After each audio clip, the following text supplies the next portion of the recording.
Welcome to Heist. I'm Bradley Hackworth, joined by Jonathan Ems, otherwise known as Doc. Hello, fellow humans. And this week we're going to be covering Owning Mahowny and Finder's Fee. Two incredibly just... I think the massive praise that I gotta throw is kind of just because mostly to the acting.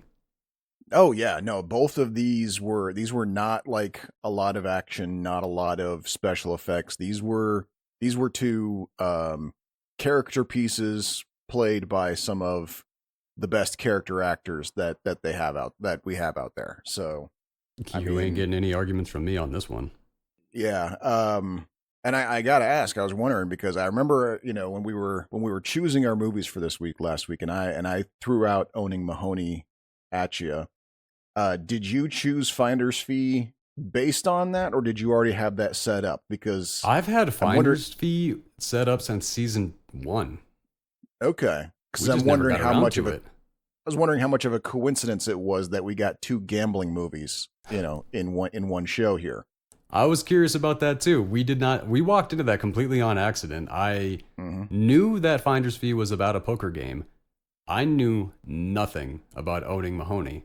So, no, that was completely by accident. I did tell you it was about a gambling addict, and then you said, okay, well, my movie for you is Finder's Fee. And so I was wondering if you had changed up on that by that. When I said Owning Mahowny, did you go, okay? No, I think I remember you saying that it was about gambling, but I also remember you saying it was about a banker, about a dude who just stole a bunch of money. So, no, that was... And that's the thing. I had forgotten how much money he stole. That was a thing. Watching this movie for a second time, and they start saying the numbers of what's going missing, I'm like, holy shit, all over again. And the fact that this was a true story... Yeah. Which kind of a cool thing that bounces on the fact that this is a true story. The budget for this movie was almost identical to the amount of money that he stole. Oh, that's perfect. That's perfect. Not a lot of fun facts kind of line up like that. I thought that was just kind of cheeky. Yeah. Yep. Someone had a good laugh about that. Oh, I'm probably sure. Probably Mahowny himself. Well, that was the thing. So I can't remember if the real guy's name was Brian Mulroney or if that was the Canadian Prime Minister's name at the time. But that's why they changed the name of the character, was because the name of the character for the movie, because in real life they didn't want to kind of insinuate that this was his story. Oh, so he had the same name as a prominent politician, and very close, yeah. Okay, I see. All right. And they changed his name to Dan Mahowny, which is an anagram for "and how many." Kind of another, again, little cheeky, but I enjoyed it. Yep. So, Owning Mahowny, based on the book No Limit by Gary Ross, directed by Richard Kwiatkowski, written by Gary Ross and Maurice Chauvet. Which I thought it was really funny when you were like mentioning the Glenn Ross. I should have brought this up then. Starring Philip Seymour Hoffman, Minnie Driver, John Hurt, and Maury Chaykin, with Ian Tracey, Sonja Smits, and Casey Collins. Which I gotta say, man, every time John Hurt shows up in anything, it automatically becomes one of my favorite things. And my God, he plays the literal devil in this movie. They might as well have put him in a red suit and had flames dancing around him in every scene, because he was the perfect, just... Oh, he sold it. Like, I am here to ruin you and I'm enjoying it kind of guy, and God, he was so good. Oh, he was so deliciously evil, and he played it perfectly. But that's why you get John Hurt. Exactly. Yes. Yes. So the opening shot of the waterfall and a therapy session definitely set this movie up to be, or to have, that kind of ending. Which is where I completely thought this was going, all the way up to the end. Uh-oh. All right. Based on real events that happened in Toronto in the early 80s. And we get right into Mahowny on his way to work with shots of money counters and the security footage, which to me, because I didn't know what this movie was about, I thought that was kind of like the beginning hints showing us that we're going to have kind of a heist movie. Right, yeah. And to a degree it was. That was kind of Kind what of. they yeah. But what I loved about it is how like right out of the gate we're seeing how surprisingly tight with money Mahowny is. Oh Like yeah, no, his he's personal driving life. around.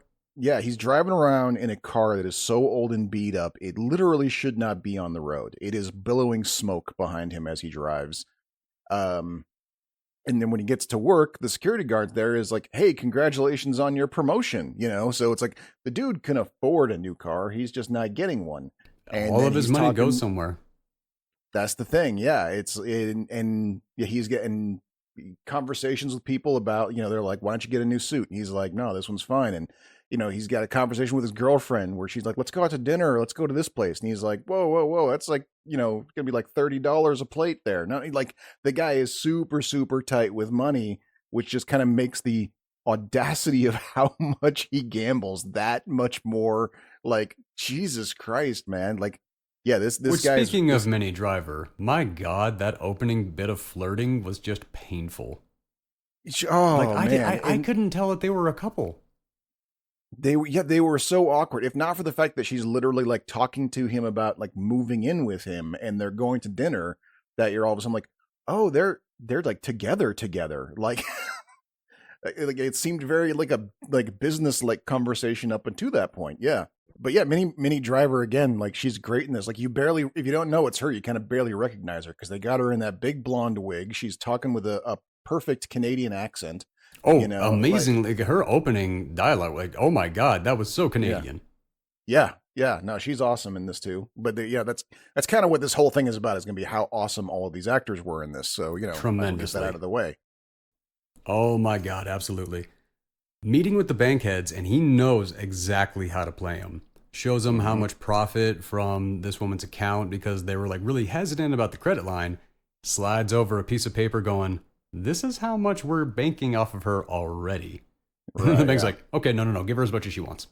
And which Smart. again brings us to another thing. Like one of the reasons why Mahowny is in the position he's in to do the crazy shit he does later is the fact that the guy has been such a top quality, straight as an arrow, perfect bank employee all the way up until this day. This one day where he feels a little bit of pressure, acts in a single moment of weakness, and then it just cascades out of control so fast after that. Oh, it And it's definitely amazing. does.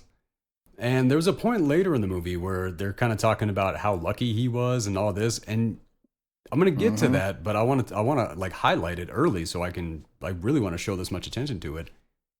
All of his luck was outside of the casino. Exactly. Yep. Like he had tremendous amount of luck. None Yep. of it was in the casino except for a few times. He had a Yeah. few runs. Yeah. He had a couple of good days, but yeah. And apparently this whole thing takes place over, I think they said it was a 2-year span. Like everything took place 80 over to 2 years. 82. Yeah. Yeah. So Like a lot. I man. mean, wow. Wow. I mean, just this movie. Uh weird. Like, I don't think I've ever loved bookies before. I liked these bookies. Dude, these guys, and I wondered about this too, because like Like, again, this even takes place Canadian in. bookies are nice? What? Yeah, like these guys, they come in, they're at his place a bit, they're doing the bookie gangster thing. They're showing up at his office, like you're in for us 10 large, and doing the whole thing. But then he's like, so what do you want from me? And he's like, well, he goes like, we're gonna have to get harsh. We're gonna have to get this is gonna have to get serious. So we're gonna need to talk payment plan. Not broken bones, not showing No, up, not taking the car. no, No, literally. just We need a payment plan. yeah, Oh. you're gonna until you're square with us, you're not allowed to gamble anymore until you were square after your payment plan. It's like, oh my God, like the Canadian gangsters are the nicest gangsters in the world, apparently. I don't know how accurate that was, but I was having fun with it. Oh yeah. But I gotta say, man, Hoffman's performance begins immediately in this movie. Mm. Like the very, very frame that the very second that he shows up on screen, That is not Philip Seymour Hoffman. He is all the way in this character, and it never breaks. I was crazy. I mean, I was always crazy impressed with Philip Seymour Hoffman. It's nice to be reminded why. Right, exactly. Yep. Like, there is that. Then there's that moment that we were talking about here where the cascade begins. He approves his own loan, and he goes to bet again. He creates to pay off these bookies. Something, Oskanar, yeah. He basically creates a fake person to give a loan to, and in order to pay off these bookies, so that he can go gambling again, because they're threatening to cut him off from the racetrack if he doesn't square up, and so he fakes a loan to himself from his bank in order to pay them off so he can go gamble again. Which gives himself a $15,000 loan, gets on a bus and goes to Atlantic City, and he got on a plane. I thought he got on a plane, but then it showed a bus. Well, I think he took a bus from the airport to the casino at Atlantic City that he likes. Okay, so that was just a little bit of confusion, because the reason why I thought he took the bus, and again, I had a little bit of a misdirect here, because the camera panned with the bus, and then it panned back following an armored money truck. Oh. So I didn't know. I still don't know why it did that. It felt like it was gearing up for a heist. Where is Atlantic City? It's not in Nevada. No. It's that's closer. It's like not too far from New York, Jersey area. Like. Okay, well then maybe he did take the bus the first time then. Okay, but still, I don't know why they did that tracking shot going back with the armored car.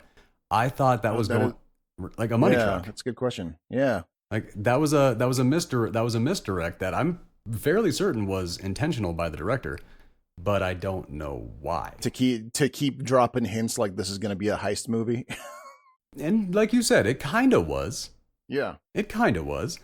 Hoffman gets the $15K in chips in Atlantic City, goes all night with the casino owner laughing over security. And this is what we're talking about. John Hurt played the security owner, or the casino owner. And man, sitting there talking about, this guy's a purist. He doesn't care about drugs, alcohol, women. All he cares about is the next hand. And then you have John Hurt giving that thing. Right, like, dude, that evil laugh. I love him. Very, very evil. Yes. Yeah. And oh man, it was too good. He gave a tremendous performance. Oh, a very early look at the dark side of gambling. That one lady asking for money. Oh, right. Yeah. Where she's like, we had a really good run back there. We were doing really good. Lend me $200. Okay, $100. And just, it was nice to have such a tiny little moment to really highlight the dark side of gambling. Mm-hmm. Yep. Yeah. You're like, and the interesting thing too is also kind of like that warning sign, like, this is Mahowny's future. He's looking at his own future and he's not seeing it, and that's kind of like there were so many warning signs on this guy that he just turned away from, but also we're kind of skipping over like when he arrives at this casino, at this Atlantic City casino, how there's this whole moment where a high roller is being escorted in. He gets stopped. Right. Which, normally, like, you kind of see stuff like this anyway. When they present a casino, they'll do that whole kind of like, here's the showgirls, here's the tables, here's a high roller being escorted in kind of thing. But it seemed kind of like blended in with that here, and was also a way for them to introduce John Hurt, because John Hurt comes in and greets that high roller in person. It's an honor and a privilege to have you here, sir. And you very much see how slimy he is the second he opens his mouth. Right. Yeah. Right off the bat. But it juxtaposes because, later on in the movie, we see that exact same set of circumstances happening to Mahowny, and we'll get into that later, because that's kind of like what starts his downfall, is when he reaches that high point, when he becomes the high roller.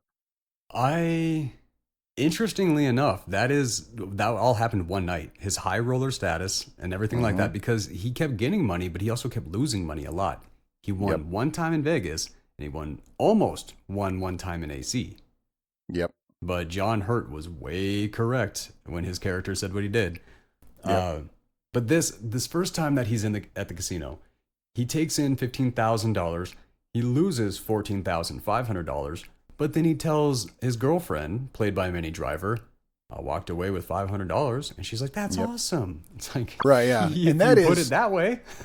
That is classic. If you have a gambling addict in your life, that is classic gambling addict behavior. They will if they manage to get out of there with a penny left to their name, they'll say, "Hey, I was up a penny." They won't mention that they walked in there with $10,000 and they lost $9,999. That scene where they're watching the basketball game and he has to make sure that he wins by 2 points, and they did win, but how much pressure was on Philip Seymour Hoffman and how much he was not able to let anybody in the room see. He couldn't say anything, like just all of that pressure underneath the surface, everything that could not be said. Yep. Amazing. Yep. I mean, and the same thing from Minnie Driver too, where she's, she can see there's something wrong and trying not to make a big deal out of it in front of their friends at that little dinner party that they're having. Yeah. Which, as this movie was going on, I had a lot of questions about Minnie Driver's character, and as the movie ended, I had even more questions. I know, me too, right? Like, wow. And again, it's kind of hard to cast a lot of judgment. I mean, it's one thing if we're talking like, a character in a piece of fiction, like we're not getting her motivation, but this is a real person. No, this is a real woman who was dating a dude who didn't really seem to have much interest in her. And, he didn't show it. Yeah. And he wound up stealing almost $10 million, going to prison, and he got married to her on a break that he was granted from Canadian prison. After everything that he put her through, she stuck with him to the bitter end. Love. Yeah. So, wow. And I wish we could have seen some of that to maybe get it, maybe to see some of that good life. Those are the questions. Those are the questions I had. Yeah. Because most of this movie, I'm sitting here going like, why are you putting up with this shit? But because we only see Mahowny's bad side. We only see them while they're already moving in, so they've been together for who knows how long, and then we're watching him make the mistakes that should have tanked their relationship in a just world. Oh man, over and over again. So whatever reason she had for being with him in the first place, we never saw. And so we just kind of see her as a victim this whole time. But apparently she doesn't see herself that way because she stayed with the guy literally through thick and thin. And we don't get to see why that is. So I am interested in finding out how they met, when the times were good, all of these things, because like you're saying, we never got to see any of that, and it made their relationship very confusing. Yeah. But their relationship wasn't really the focus of the film. However, it should have been a bigger part because it was a focus.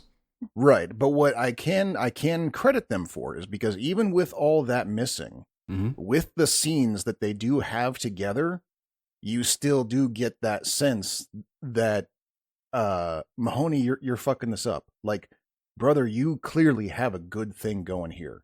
Like, she is kind, she is supportive, she has given you 10,000 second chances. This is a fucking good deal you got here with this lady. And if she looked anything like Minnie Driver. Right, yeah, exactly. So it's like, dude, you cannot do better than this. You need to you start feeling that whole like, dude, don't do it. Don't do it. Don't go to the casino again. Yeah, I had that a lot through this film. I was like, come on, man. So like something happened here. But I knew when we started and it was a true story, I knew that it wasn't going to end really happy, because if it ended happy, why would we be watching a true story? Right, exactly. Yeah. So there is always true stories don't have with happy endings don't get made into movies.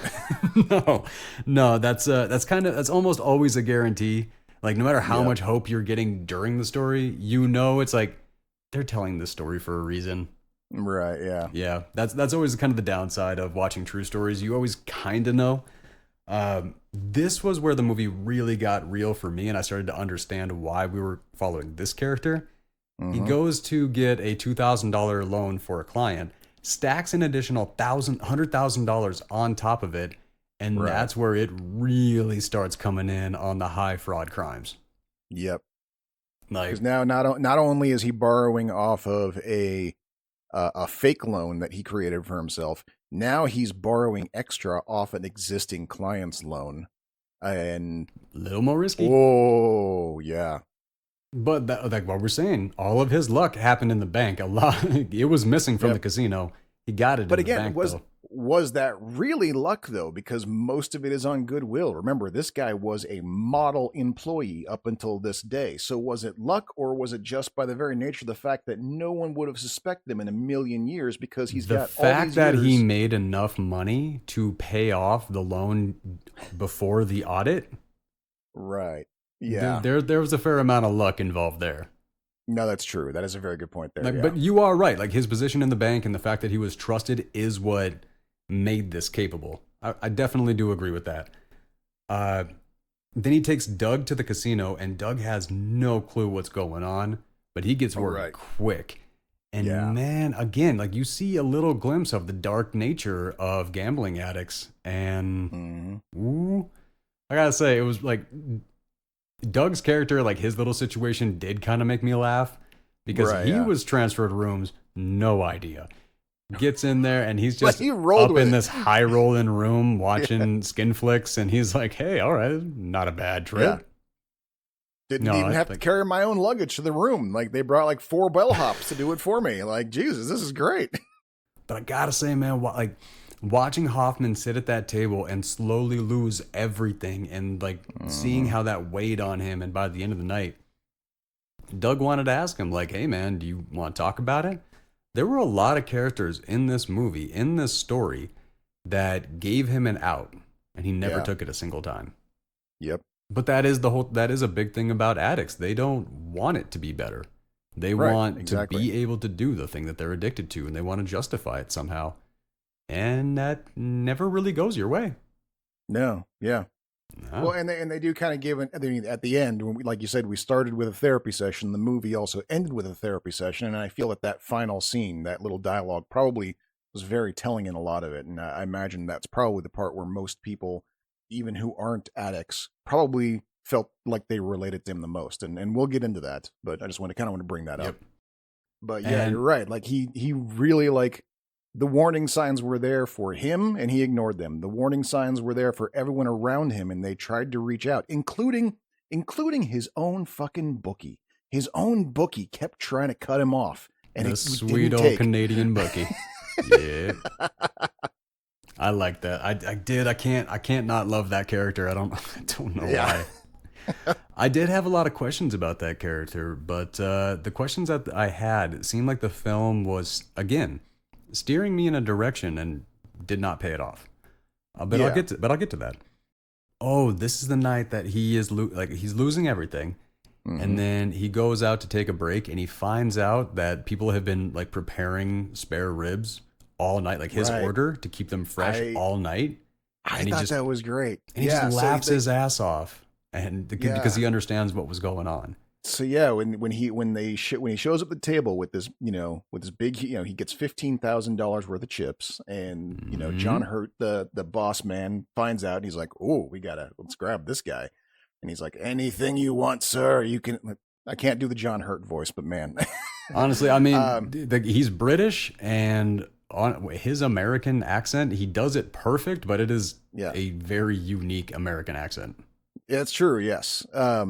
But says anything you want, and he goes, actually, I could just go some ribs and a Coke, and they're like, okay, ribs and a Coke, no sauce, no sauce, ribs with no sauce and a Coke. And when they have it ready for him, the other guy, the guest services manager, stops the waitress and goes like, no, he's still playing. We don't want to interrupt his playing flow, so don't serve it.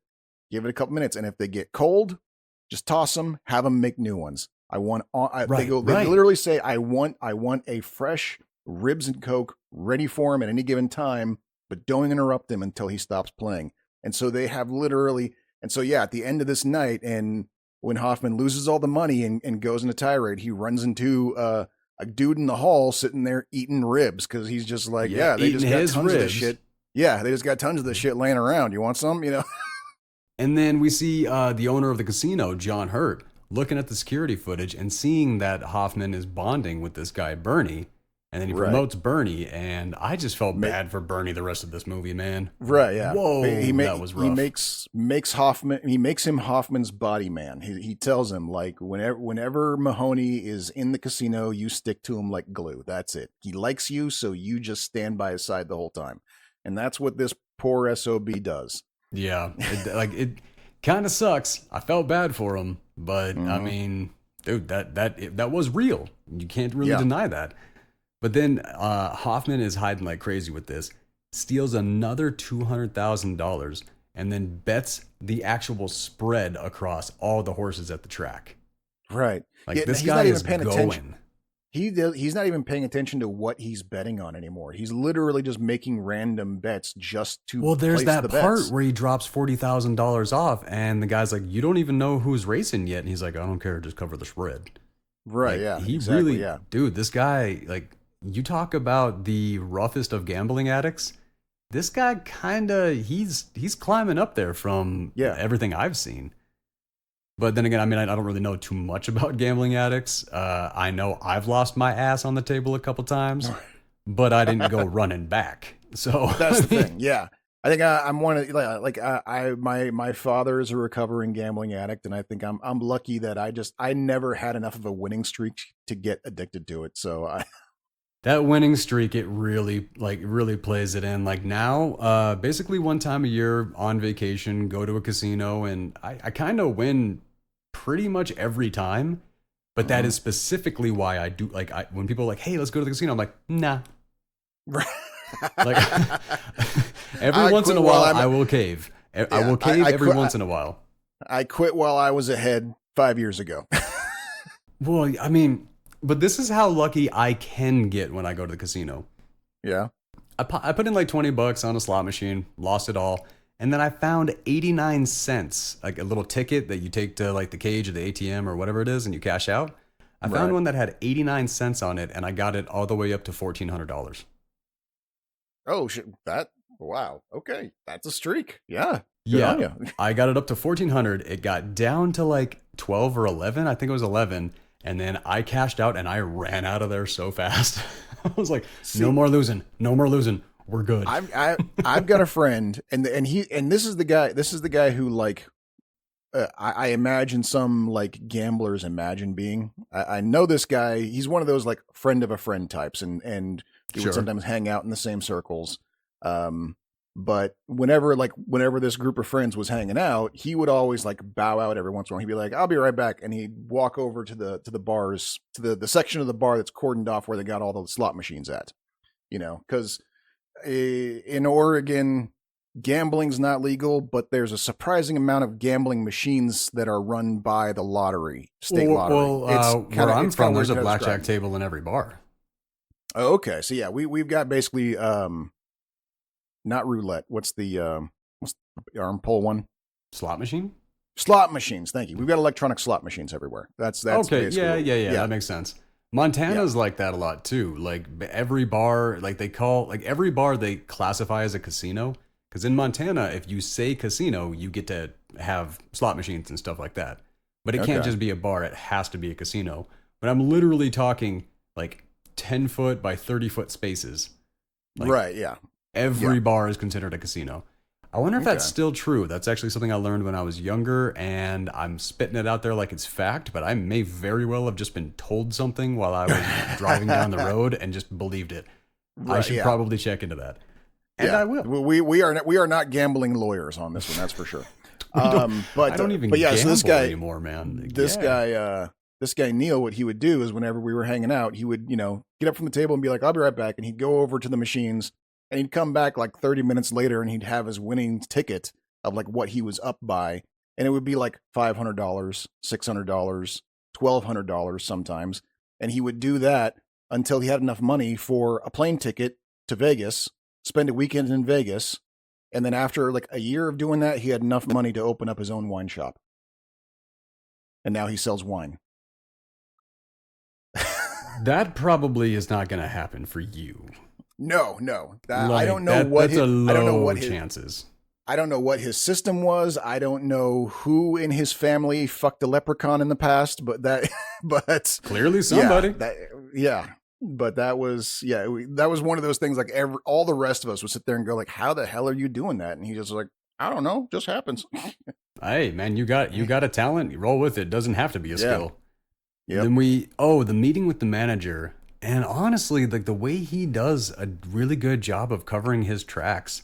If that is how the real Mahowny did it, kind of see where he won. Yeah, and it had to do with the fact of, the guy had been at it for a long time. He knew how this banking system worked. He knew he knew how to work his bosses, as we saw that at the beginning of the movie. Like for the sake of that client, he knew how to work his bosses, and he has a stellar reputation up to this point. So even if something he says maybe is a little bit like, take my word for it, they were taking his word for it because they had no reason not to. So. Yeah, no, it was just that simple. Like it, like the simplicity behind it is kind of what made it as brilliant as it was. Yeah. But this is our first mention of Oscanar the Phantom, and that is the Phantom account that Mahowny created, so he was able to take loans. And his assistant kind of gives us a little bit of insight into it, because I had no idea that he opened that account until this exact scene. And that was and that was how he got that earlier. Like I flashed back and I realized, because I thought he was just stealing from Oscanar, but I didn't realize that he was Oscanar. Right. Okay. I see what you're saying. Yeah. Then he takes all of that and he goes back to AC, and he's got Bernie plus some accommodations. Oh, right. Yeah. The lady that is delivered to his door, and that's where we get the John Hurt scene, because that is where it came in. I said it too early. Yep. Right. Yeah. They because that's when they come up to the the guest services manager comes to him, and he's like, yeah, he kicked her out. Said the only lady he was interested in is Lady Luck. And John Hurt goes, I don't understand this guy. No booze, no drugs, no sex. He's a thoroughbred. He's a thoroughbred. He only thinks about the next hand of cards. I love this guy. Yep. Which John Hurt, great villain every time. Oh, yeah. If you're struggling with remembering who John Hurt is, most people probably know him as, like, what was he, the Emperor or President of V for Vendetta? Oh, he was the president. Yeah, he was the. Okay, I just can't remember what the title was, but he is like the main dude in V for Vendetta, and that's probably his best bad guy role, probably. Yeah, that's what I would say so. He was right in there. Yeah, he's also the war doctor for the Doctor Who fans. That's a you thing. Yep. Okay. Yep. All right. It's not a me thing. It's a Doctor Who fans thing. There are more than just me. The two of us. That is a you thing. I watched the Eccleston Doctor Who, and that is literally it. Okay. Well, caught a couple episodes of the David Tennant. Maybe that is a lot of TV, man. Well, yeah. That's what is that, like 1,000 episodes? Close to it, but the Eccleston one. Best thing is, like, that was kind of the point of the Eccleston one is it's a new jump in point, so you don't have to go all the way back to the 50s and 60s. You can start with Eccleston and just move on from there. In which it still might be like a good idea to go to like the top 10 episodes before the reboot, just so I can kind of get a feel for like the historical nature of the show, because I mean, it is a historical show at this point. That is true. But also at the same time, like any especially science fiction show that's been going on for this long, it's the same thing as like with Star Trek or Star Wars. There's going to be continuity issues, so maybe you don't have to go that far back, because you only just confuse yourself if you do that. That's true. Well, okay, so there is that, but it is also really fun.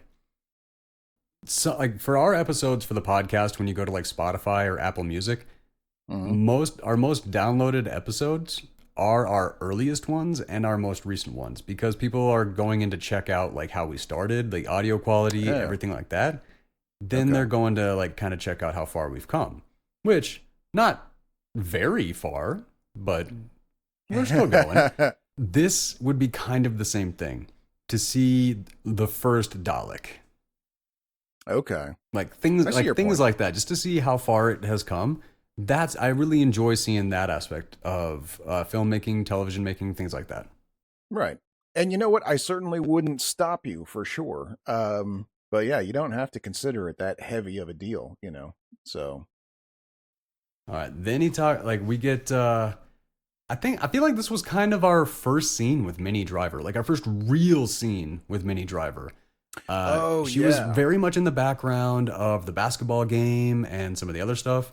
But when he's sitting there actually talking to her about getting away and going and doing something, that was where we really started like seeing how much she loved Hoffman's character. Right. Yeah. She's like super excited at the idea of going somewhere. And well, she thinks they're going out of town to get married. That's right. Yeah. Because he says, hey, let's go to Vegas. And then, that especially in the 80s, when someone says, hey, let's take a trip to Vegas, that's totally a let's get married thing back then. Yeah. Well, I was 3 when the 80s ended, so I'm going to take your word on it. But then again, you were only 13, so I mean, I watched a lot of TV at that age, so I knew, Okay. All of the references, let's go to Vegas, let's do all this. Okay, I could give you that. The bookies are being recorded by the cops, and like this is kind of weird. Like they wind up getting Hoffman while tracking bookies.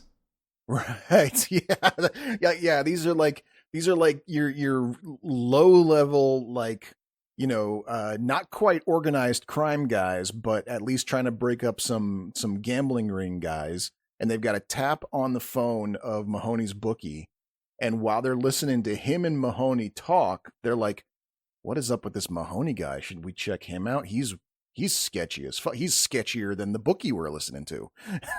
The way he talks, the way he sounds, like he really does. Mm-hmm. I can't really fault them for that because damn. Yeah. But then that go ahead. Cop too, who was what was his name? The actor's name is he's like Ian Tracey. Ian Tracey, yes. A stalwart Canadian actor. He was amazing in Continuum and Travelers, 2 very good Canadian shows. And so it was like kind of a trip. Like he wasn't anybody I knew when I first saw this movie back in the day, but now seeing him like again after seeing those shows, and it's like a young version of this guy, I was like, oh, holy crap. Like he's been playing a hard-bitten cop this whole time. Well, true, but I mean, realistically, this movie isn't that old. No, that's true. It's like, only this is 20 years old, yeah. Yeah, not even. Wait, no. Yep. No. The years are changing. Never mind. It's not 2022 anymore. I don't know why I mess that up as often as I do. There are some years where it's like everything was on pause. Like okay, true. I still have to be reminded occasionally that the 90s were more than 10 years ago.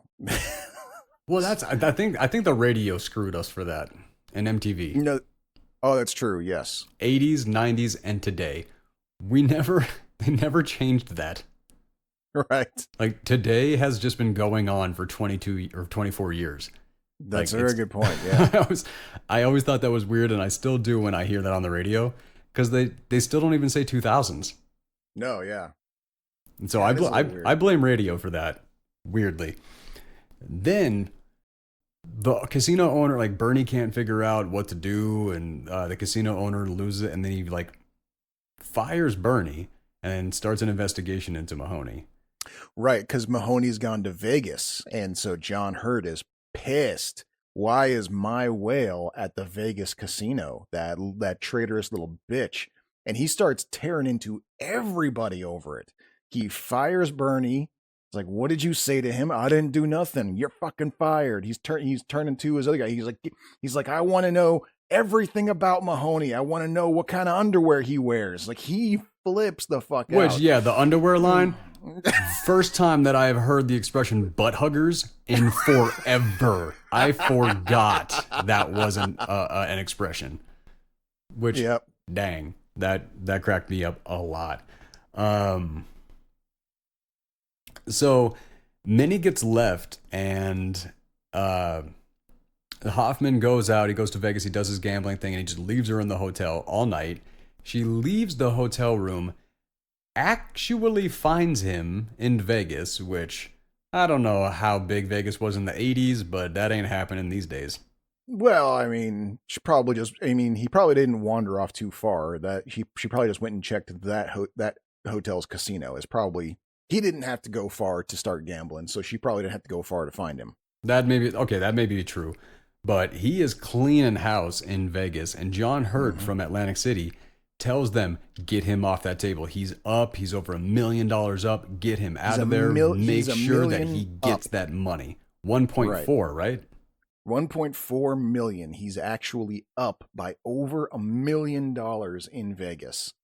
And he can't tell his girl. He cannot tell his girl, because if she knows how far he's up, then she's gonna know, because he can't walk away how bad the problem is. She'll kneecap him right there. Be like, take the money and run, bitch. John Hurt should have called her. Right, exactly. But here's something we never actually found out. So Hurt was the one who wanted him to get off the table, but it seemed like it. So Minnie left. He didn't chase after her, and we never found out what got him off the table. I felt like that was a little bit of a mistake on the filmmaker, because it was they set it up so much and they never paid it off. And they did say he actually did get out of there up. He even sent like a chunk of his winnings to their bank for him to come play later. Like, they made a big deal out of how he really did take Vegas for all it was worth. And yeah, we never did find out how, especially considering in every other part of this movie, his whole problem is that he can't stop. And yet somehow he stopped here. This is the one time he managed to stop. And it wasn't because of his girlfriend, because he told her basically to go fuck herself when she tried to get him away from the table. And we didn't. Well, that's the thing. Like, he just kept saying a few more minutes, a few more minutes, a few more minutes. Mm-hmm. And the amount of pain that I felt every time he said that, good acting. Very good acting.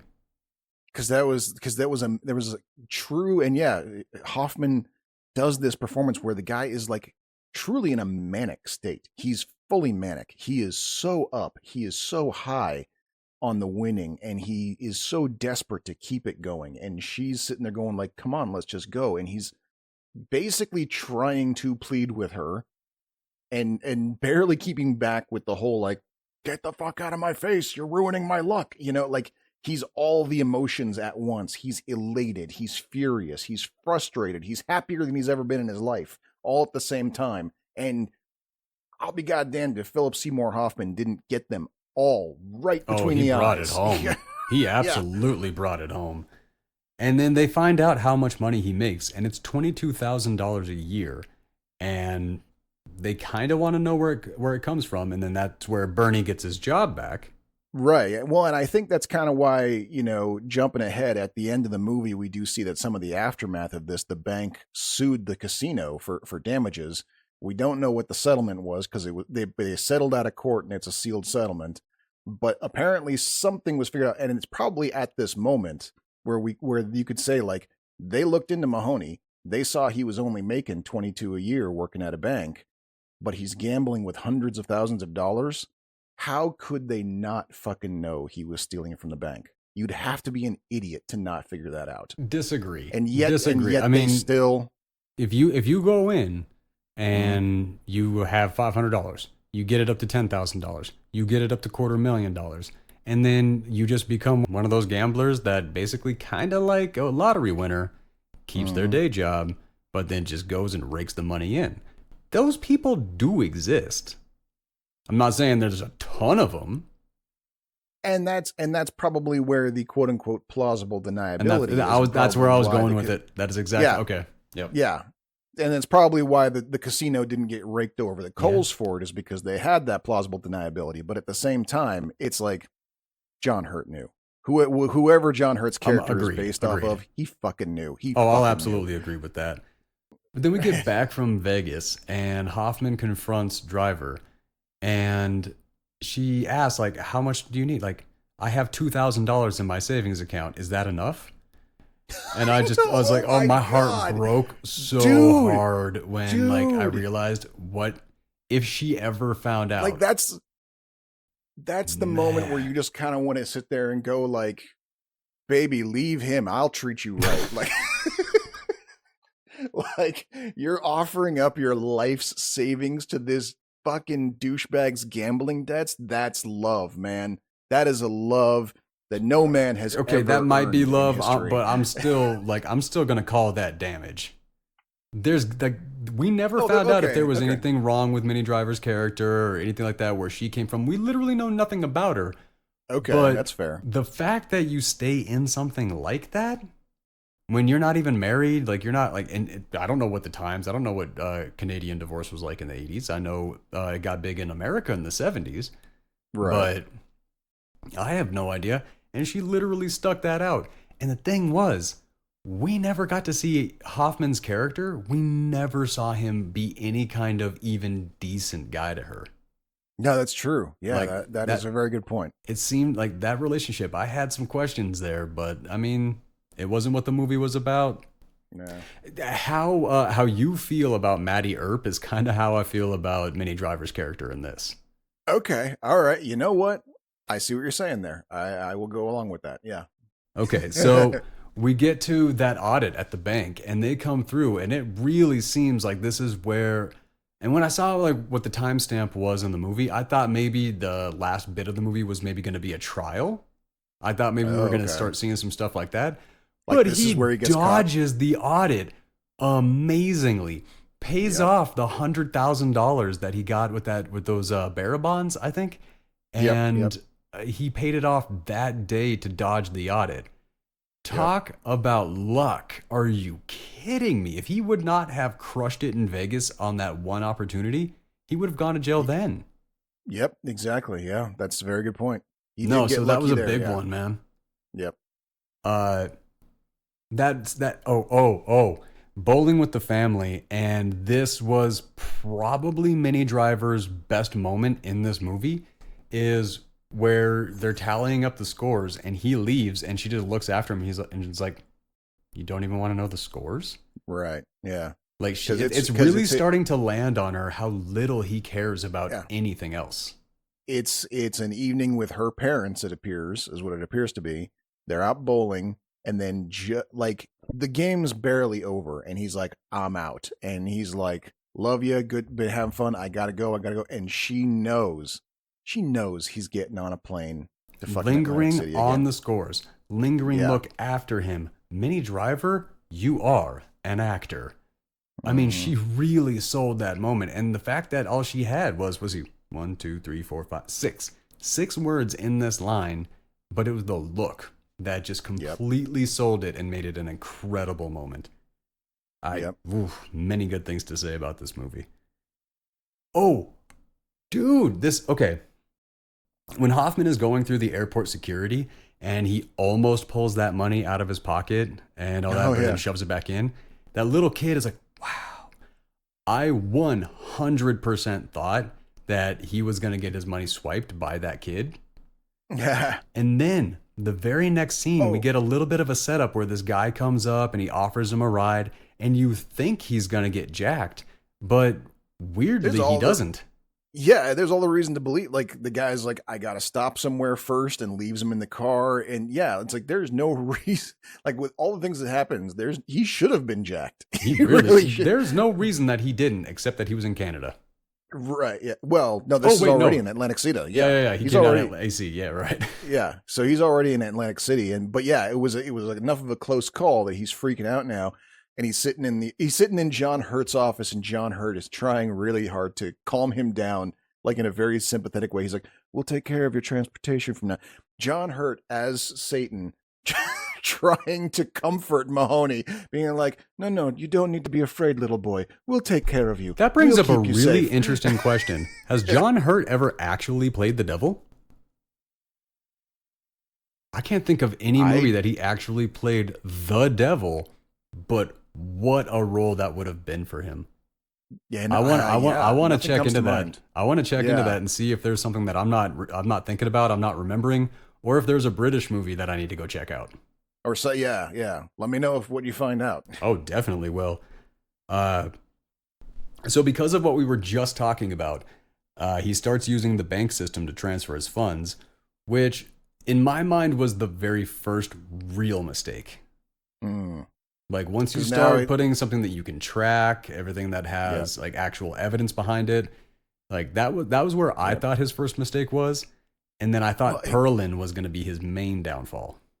Yeah, because they were doing a lot of weird, hinky, like kind of illegal international banking, but not quite, and it was all that just barely legal, but definitely hinky as fuck in order for him to get his money over to the Atlantic City casino without having to carry cash, which that's the crazy thing. He's already breaking the law because every time he's going through customs between America and Canada with the undeclared cash.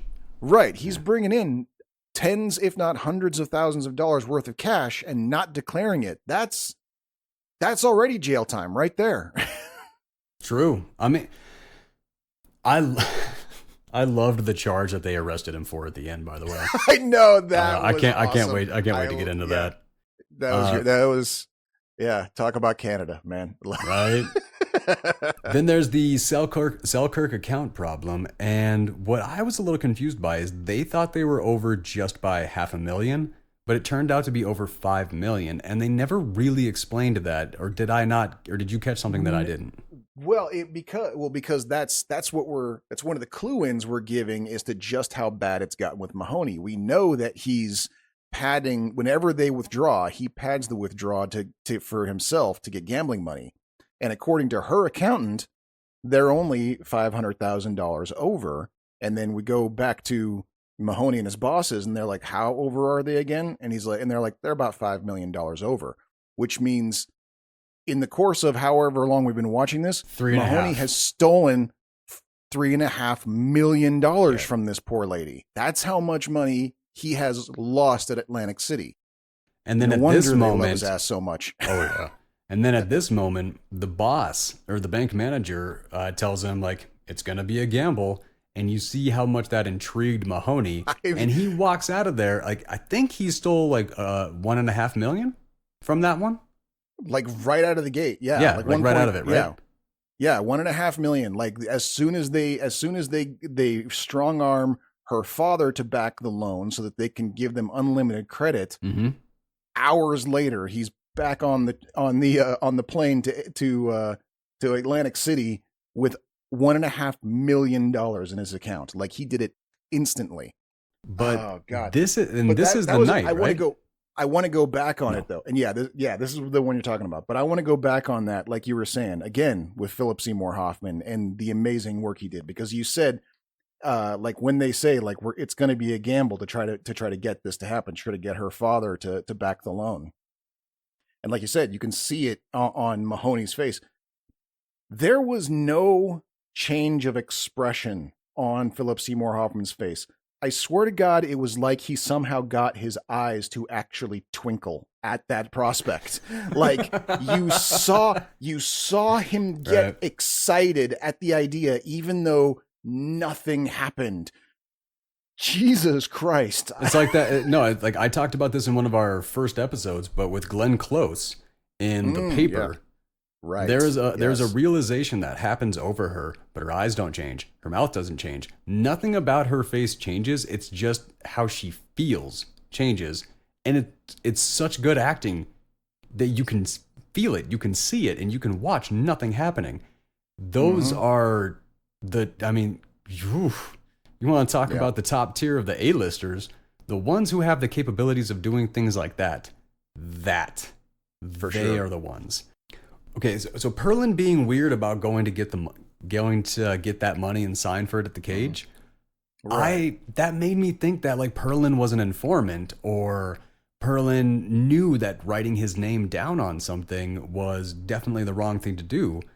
But weirdly, we don't get an answer as to why he was nervous.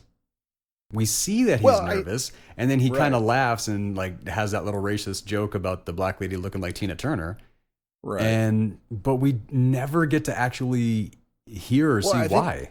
I think you're right that it partly has to do with knowing he doesn't want to write his name down or anything. Because we saw that earlier when he first makes the fake loan and pays him off with a check. He's like, don't write it in my name. Like he doesn't like he's a tried and true gangster. There's no paper trail to him. And so, yeah, I think to a certain degree, he is just generally nervous about signing his name on something to get the money. Also, the whole situation is weird. Why did I have to come to the airport to sign a piece of paper just to get the cash that you owe me? This is weird, dude. Like, what is going on? That is true. So, I guess I didn't take it to that point, but that is very, very true. But this also is like, because the cops who have a tap on his phone are also like, well, this is weird. Why does he got to go to the airport to get cash? We should go check it out. And so that's why the cops are there to witness the exchange. And that's what unravels everything for Mahowny again. Which I thought it was funny. It was like, it's bad luck to go through customs without a bag. And then he runs off and he has to buy that. A completely unnecessary scene, but it was a wonderful addition to the story. Yes.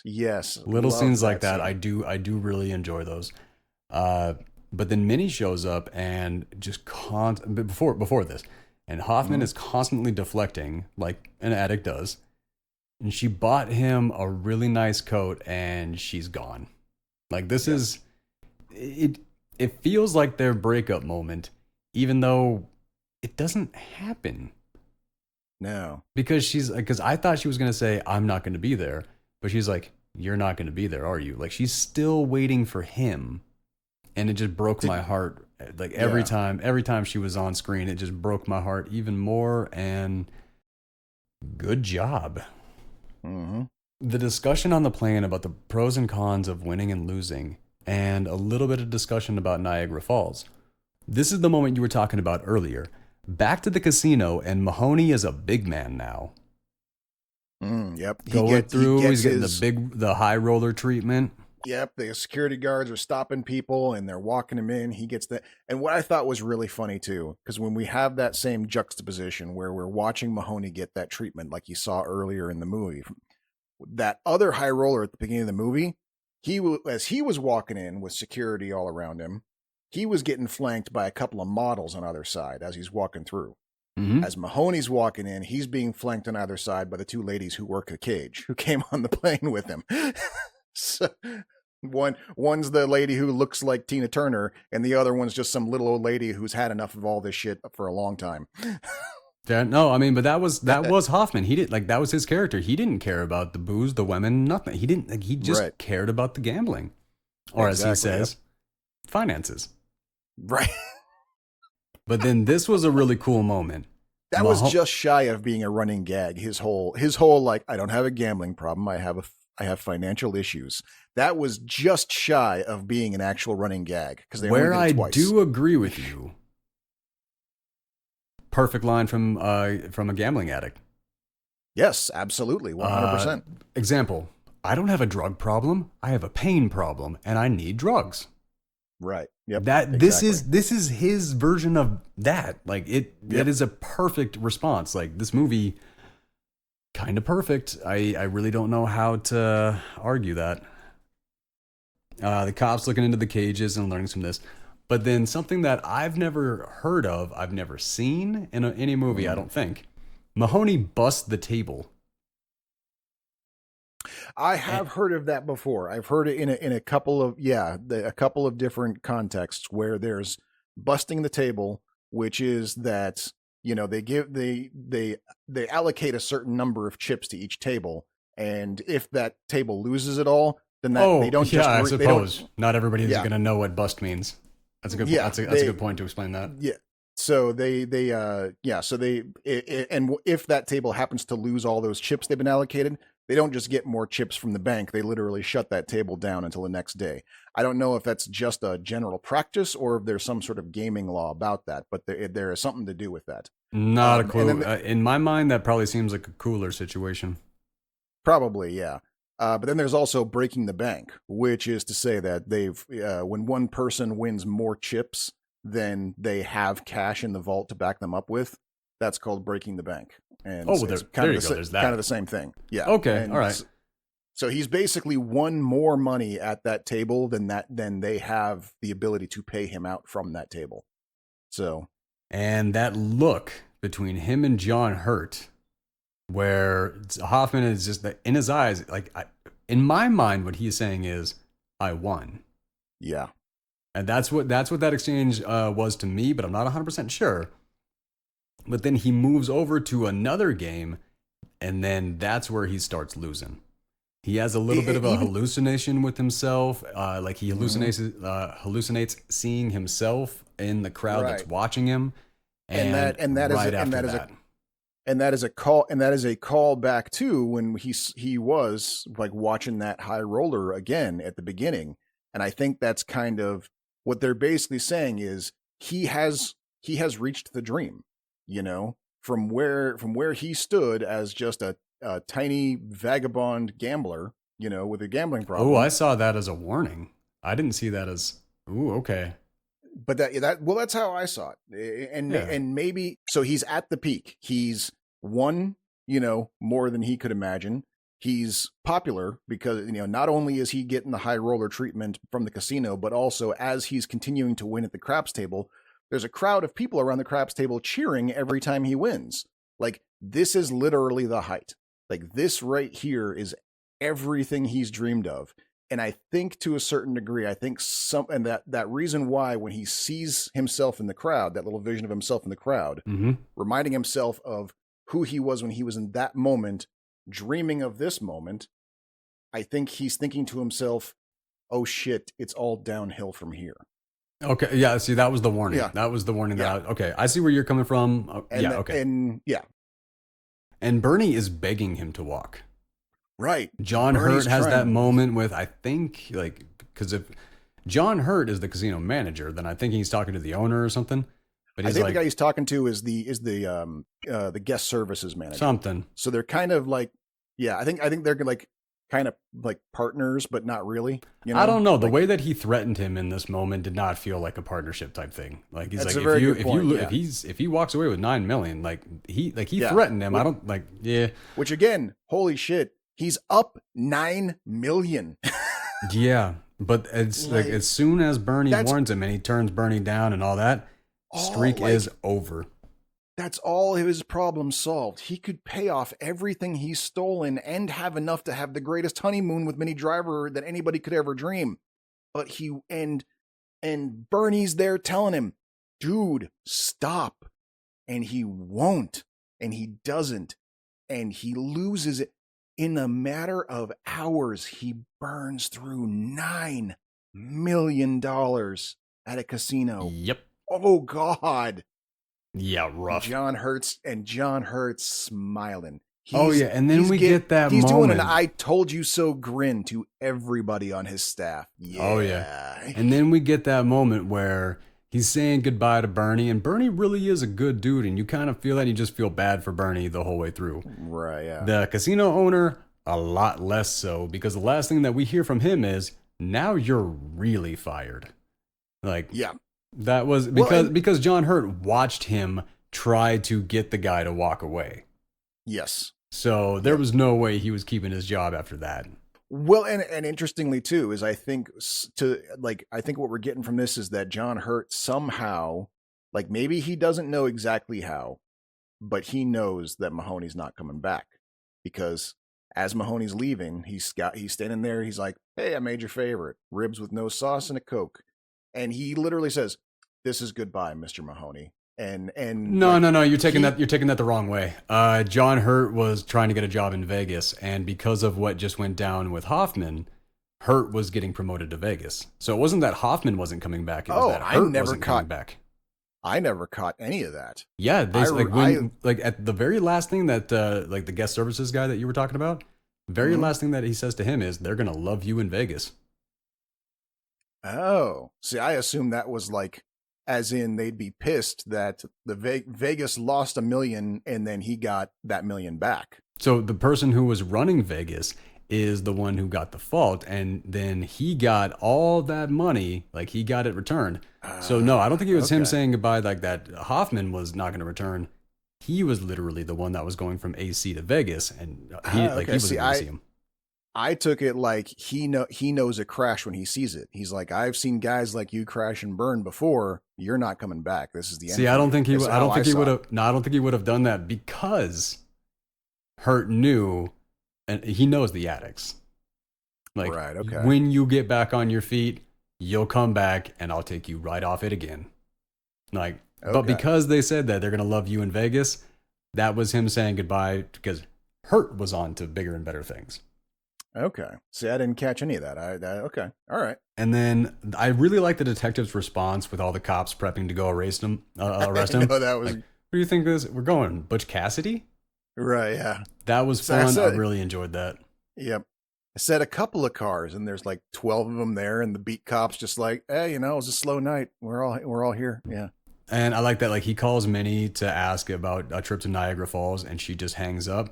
That was my final. Like, thank you for finally doing this for yourself, driver. Thank you. Well, and that's kind of part of the pattern too, because like for him, he's not just when after he loses this big money, and we saw it like when he lost the 15 grand, we saw it when he lost the 20 grand and all that.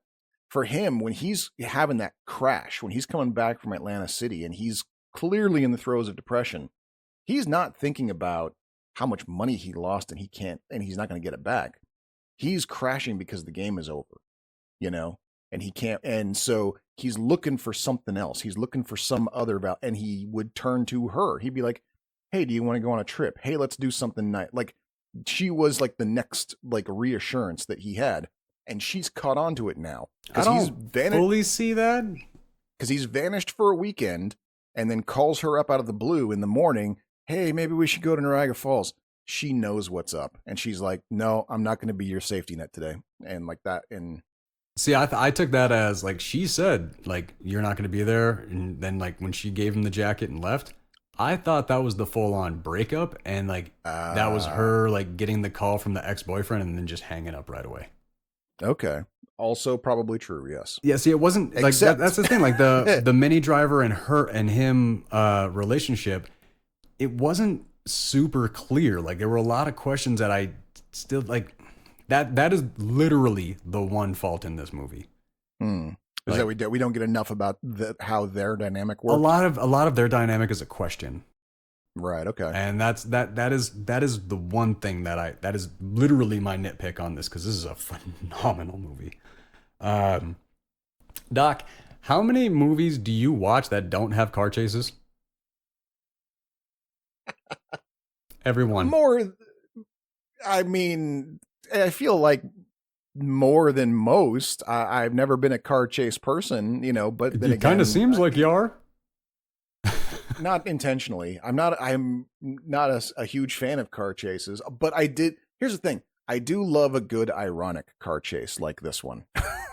Oh no, this was fantastic. Mm-hmm. Like this was the saddest car chase I had ever seen. Like even the detective is like sitting back there as he's watching his car break down and he's trying to start again. He's like, I know. All right, take him. Like he just like this was a mercy killing at this point. Yeah, it was. It really freaking was. And then they arrest him in suspicion of theft over $200. I know, right, I love that. Yeah. That has got to be my favorite line of the movie. You're under arrest under suspicion of theft of over $200, and you see the look on Hoffman's face too, where he's like, "Really? That's what." Okay. Yeah. This is going to be a big day for you and me both. Millions. And it's just over $200. Incredible. I had so much fun with that. Which I mean, I imagine I reasoned it in my head. It probably is one of those like the difference between theft and grand theft here in America. Sure. Like grand larceny and yeah. Right. It's like one's a misdemeanor, one's a felony kind of thing. And then but they probably have something similar to that in Canada, but for them, the line is $200. And so, yeah. No. And then our final payoff of, I don't have a gambling problem. I have a financial problem. Right. And I loved all the reactions that everybody was finding out. Right. Yeah. Those were great. Yeah. I'm sorry. Mahowny? Impossible. Right. Like the bank manager. His boss was literally saying to the cops, "You're full of shit. There's no way this guy stole money." Yeah, no, that was like, I love the reactions were all incredible. I thank God it's me reading my notes because I have this Minnie bails him out. Whoa, the Huey Lewis power. Right. Which What? Translate, please. Yeah, like the power of love. Okay, except she's not the one who bails him out. What do you mean? It's the lady that he stole from bails him out. Remember? The lady She that did ran say that. Yeah, the lady that ran the account that they had that early gamble on, where they extended her line of credit so that Mahowny could steal even more from it. Her accountant's telling her what happened, and she is so happy because that bank has been treating her like shit and saying, "You're nothing, we're after your father's money." And she's been putting up with it this whole time. And so she says, "I finally got something on these bastards. Let's go bail them out." Yeah, but why would she bail him out? Rich people, man. Yeah, okay, sure, I guess. That makes no sense to me. But Minnie and him, so the film is over. He's in therapy. He gets 6 years in prison. So yes, he gets a 6-year sentence for fraud. Married Minnie Driver's character on a pass from jail. Basically a conjugal visit. Pretty much. States So he hasn't placed a bet romantic. since. Which, And- okay. Yeah, like I'm yeah. You know, Granted, sure. that was 20 years ago, so well, I never believe stuff like that. yeah. But we talked about this. Well- The bank sued the casino and settled out of court, and the bank garnished Mahowny's funds for years to get some of that money back. But we don't know how much money, and we don't know how many years. And I mean, they certainly didn't get it all back. There's no way he ever received any No. paycheck that would have accumulated to the millions of dollars. Yeah, the millions that he took, no way. All Yeah. right, so final thoughts on owning Mahowny. Okay, I've got some things to say about this. All right. What do you got? All right. So the reason why I picked this movie, why I wanted to go over this movie, why this is a movie that I think, while it is, a lesser known film and I think more people should see, is because, and we had this conversation very briefly some time ago, when we were talking about politics. And I said, I think that one of our major problems that we have in this country is that all of our politicians and all of our major corporations and business owners are basically run by gambling addicts. Oh yeah, I do remember you saying that. Yeah, this is what I'm thinking of. Watching this movie back when I first saw it, when it first came out, has been in my head. Every time I see one of these politicians pulling their shit, I'm looking like they're Mahowny. I can see Mahowny in their eyes. Like they don't care about the money. They don't care about the prestige. They don't care. They're addicted to the game. That's why they keep pulling this shit. Oh, I thought as I was watching this, I thought Mahowny was a full sociopath. Right. Yeah. Still do. And but yeah, so that's kind of like why I felt this movie was important, is I think that's it. We need to stop treating some of these power addicts as though they are people who can be reasoned with, because they're not people who can be reasoned with. They are addicts, and until and we can see just how they can be blind to how they can lie to themselves about what they're doing. And that's kind of what I think I personally felt it needs to be kept in mind when we think about our political figures and stuff like that, is that they are addicts, and we can sit here and say like, well, but don't you care about this? They don't care. No, they don't. They're addicted to the game. Where I do agree with you, a lot of it is about power, and it's about the trip of being like the power trip and what you can do with said power. Right. This movie is definitely more about, it is about addiction. It is a true story about addiction, and it's not the first time that this one has been told. There was the same story was told, and it was called The Borrower, and I think it was like 1984. What was it when it came out? But they told this story immediately after it happened. They made a different movie about it. So this isn't really a remake. but it is the second attempt at telling the story. Interesting. And Okay. I was think not aware of that. I think it's an incredible film. I think it's an incredible story. I enjoy the fact that it's a true story. Mhm. But it is kind of a happy ending for a sociopath, which makes it a kind of a weird movie.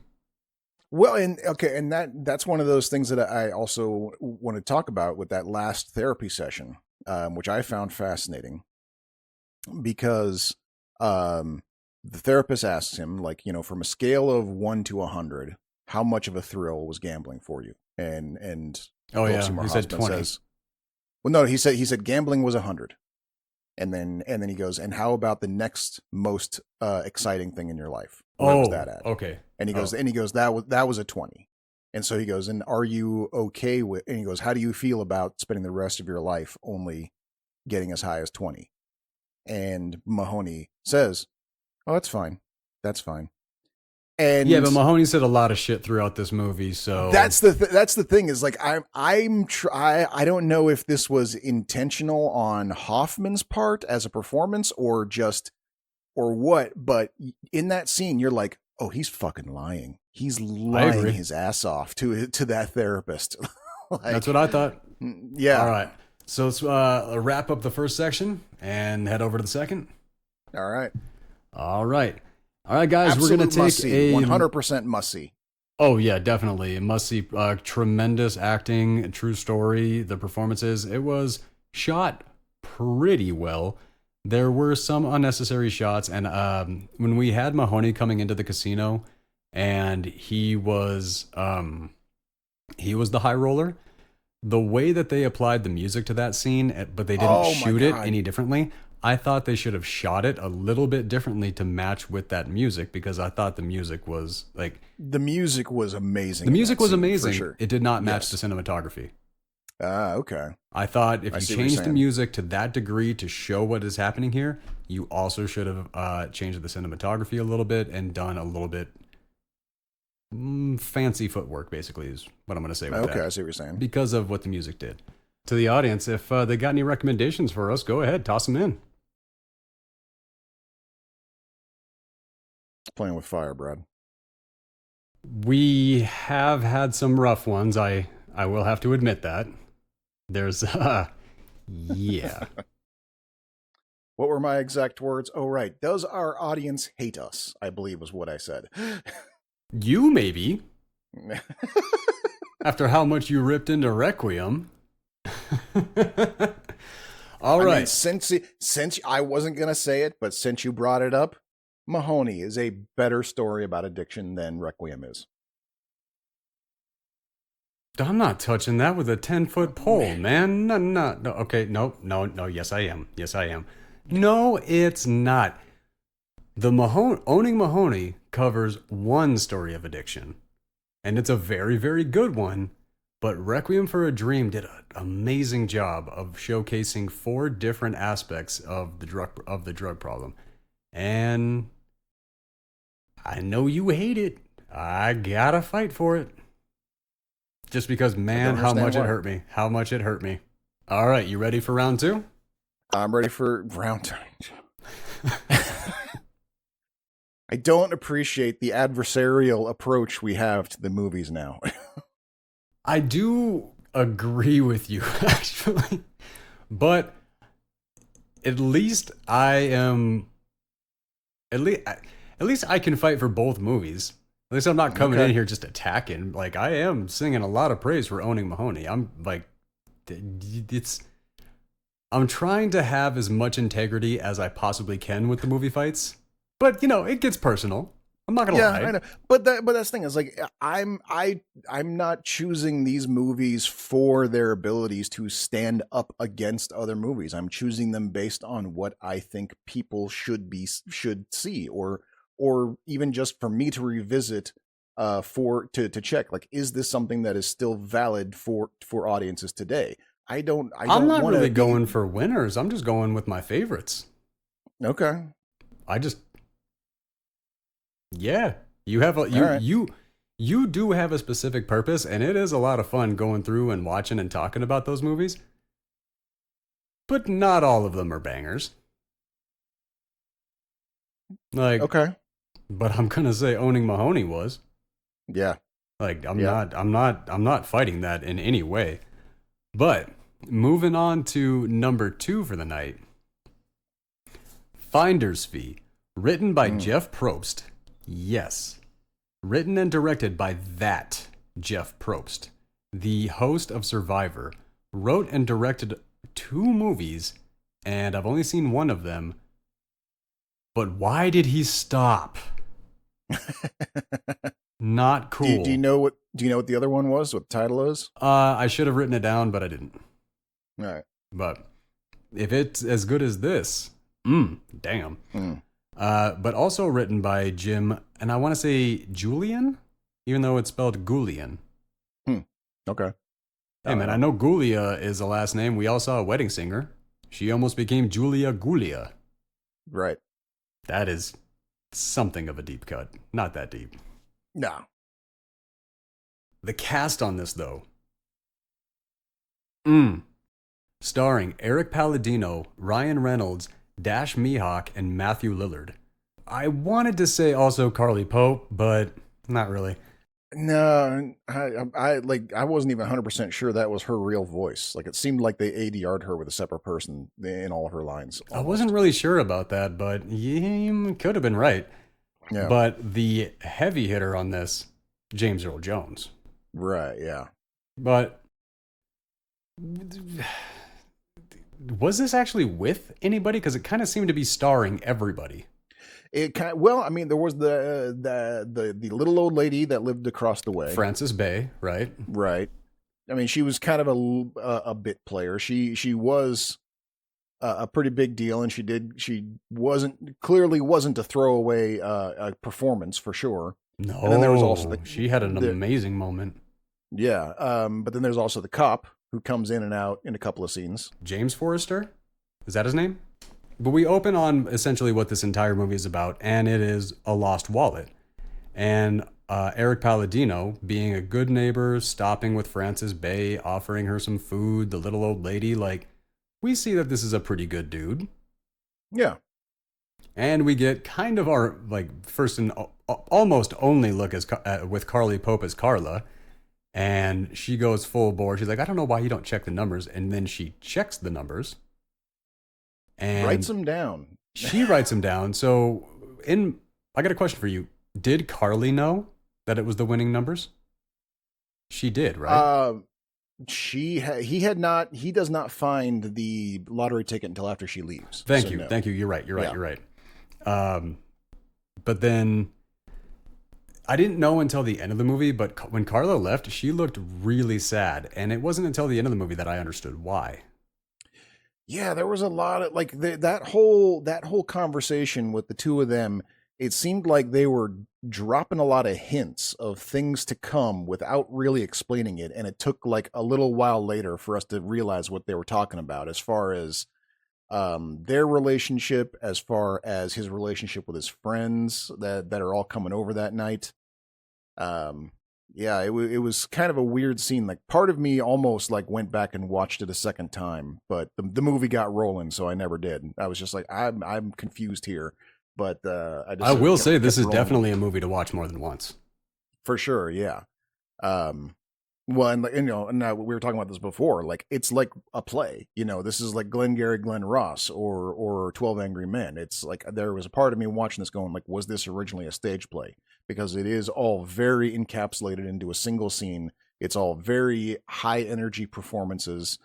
It could have if it did not get turned into a play after it was written, that was a huge mistake. Yeah, like it was ripe for high quality stage performance, especially from Matthew Lillard. Like, holy shit, he was just on fire this entire movie. I want to say that this was the height of Matthew Lillard. But what year? 2003. That's probably about right then. Yeah, that's when he post Scream, post Scream, post Scooby Doo 1, but pre Scooby Doo 2. So yeah, and like maybe the height of his fame. But let's be real, Matthew Lillard's talent is kind of never ending. That's true. Like while his fame has gone up and down, his talent has only gotten better over the years. What was kind of crazy about this movie, set aside from James Earl Jones and Forster, you kind of didn't know which one of these guys was going to be like the big one. Yeah. Like this was before Van Wilder came out.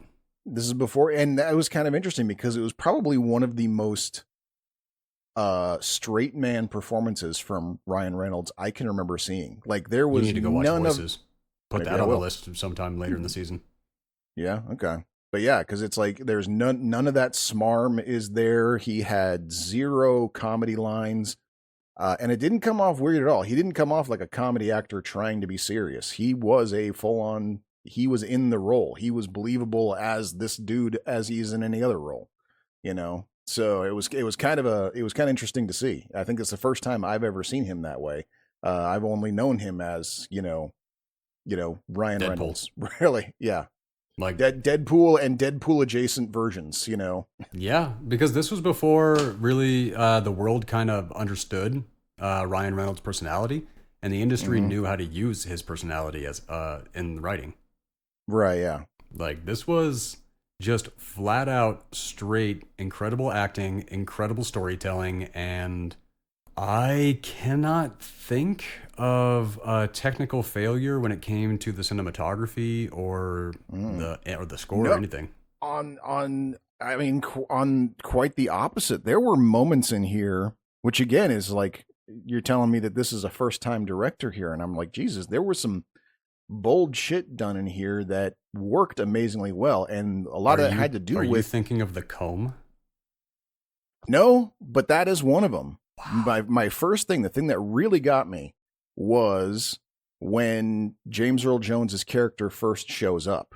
And there's that scene where Palladino is standing at the doorway, and all of his buddies are at the card table going, "Hey, what's going on? Let's play cards while you're at the door." And he's waiting for James Earl Jones to come up the stairs.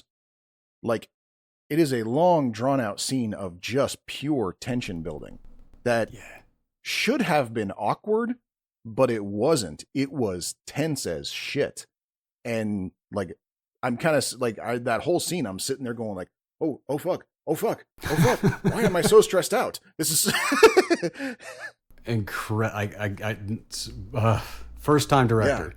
First time. Oh, come on. So we get Palladino prepping for the game. He tries to report the wallet, but no driver's license, anything like that.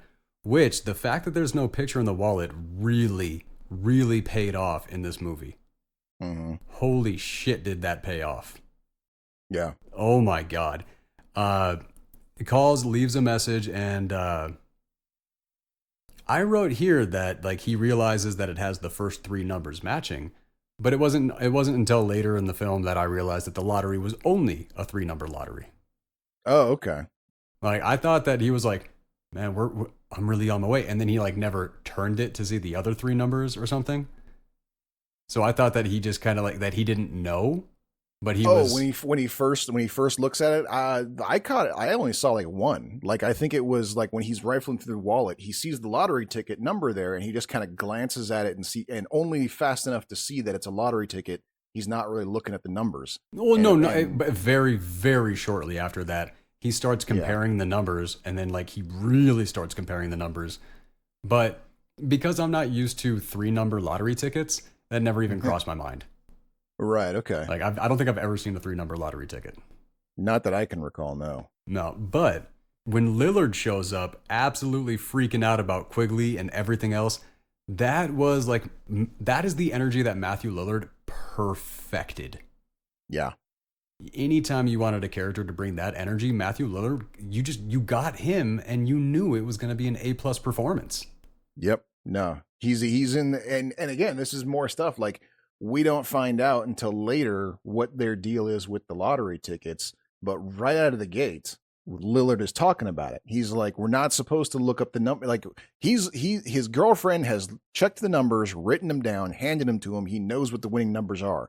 And then Lillard comes in, shouting about how the deal was we're not supposed to know what the numbers are. Why, he's like, I can hear his TV on downstairs. I'm telling you, he's looking at the numbers. Like we don't know why. Why is Lillard freaking out about whether or not they know what the lottery ticket numbers are? We just know he's freaking out about it. But our main character dude does know he exactly what he's pissed about. He knows. And so it's like that, and so we've got added tension there, and we don't know why. There's added tension of he's stealing a lottery ticket from a stranger, hoping the guy doesn't show up, and there's something to do with the lottery tickets that they're doing that night that they're not supposed to know what's a win. Well, that's the deal. So they go in on the game every week, and they bet the lottery tickets that they get without looking at the numbers, and it's weird because I don't know. Like we're not told whether they randomize their tickets or anything like that, whether they know their own numbers or not. But the winning ticket is in this game. And when Lillard shows up, he's freaking out about how Reynolds is like, he always looks at the numbers, everything like that, which, as it turns out, he didn't. Reynolds didn't know the numbers. No, he did. It was they got on the phone, they found out the winning numbers, and then Reynolds was able to put it together because of James Earl Jones' birthday. Or he was talking about his granddaughter's birthday. Huh. But so he jumped on the phone standing next to Palladino to get the winning numbers. See, I assumed that was he knew it all along. That's why he jumped in on the cards. Oh, you might be right. You might be right. I might be okay. So like maybe he recognized it. Yeah. Okay. I may be right. I'll eat that one. But this is the moment that Dash Mihok and Ryan Reynolds show up. Dash Mihok in everything. Nobody knows his name. I know nobody's going to know who I'm talking about when I say Dash Mihok. He's not even on the poster. Right. Yep. But every time he shows up in anything, he absolutely delivers. Mm-hmm. There is not a failure in that man's career. Every single thing that I have ever seen him in, he has been absolutely delightful and a perfect addition to the cast. And he's in this movie up against Matthew Lillard, Ryan Reynolds, and James Earl Jones, and he holds his own in the whole way through. Yeah. But I gotta say, the friendship between these guys felt really genuine. Mm-hmm. It wasn't just a bunch of dudes showing up and liking each other. It was a bunch of dudes showing up and hating each other, and that's friends. Yeah, these were brothers. These were guys who have known each other since kindergarten, obviously, because you don't piss on somebody that hard, that consistently, unless you have been friends forever. Yeah, unless you got the history of all the good times to kind of juxtapose that. Right. Yeah. No, these were good buddies. Yeah. And they show it by being absolute dicks to each other. Oh yeah. Nonstop. But so part of what's informing Palladino's character in this movie is the fact that everybody knows that he's supposed to get engaged that night. So all of his weird behavior about the lottery ticket and all the stuff, it's all easily brushed aside because of how nervous he is about the engagement, which including that into the story, my mind, brilliant. Right. Giving a good reason for his behavior to be explained. I thought that was great. Right.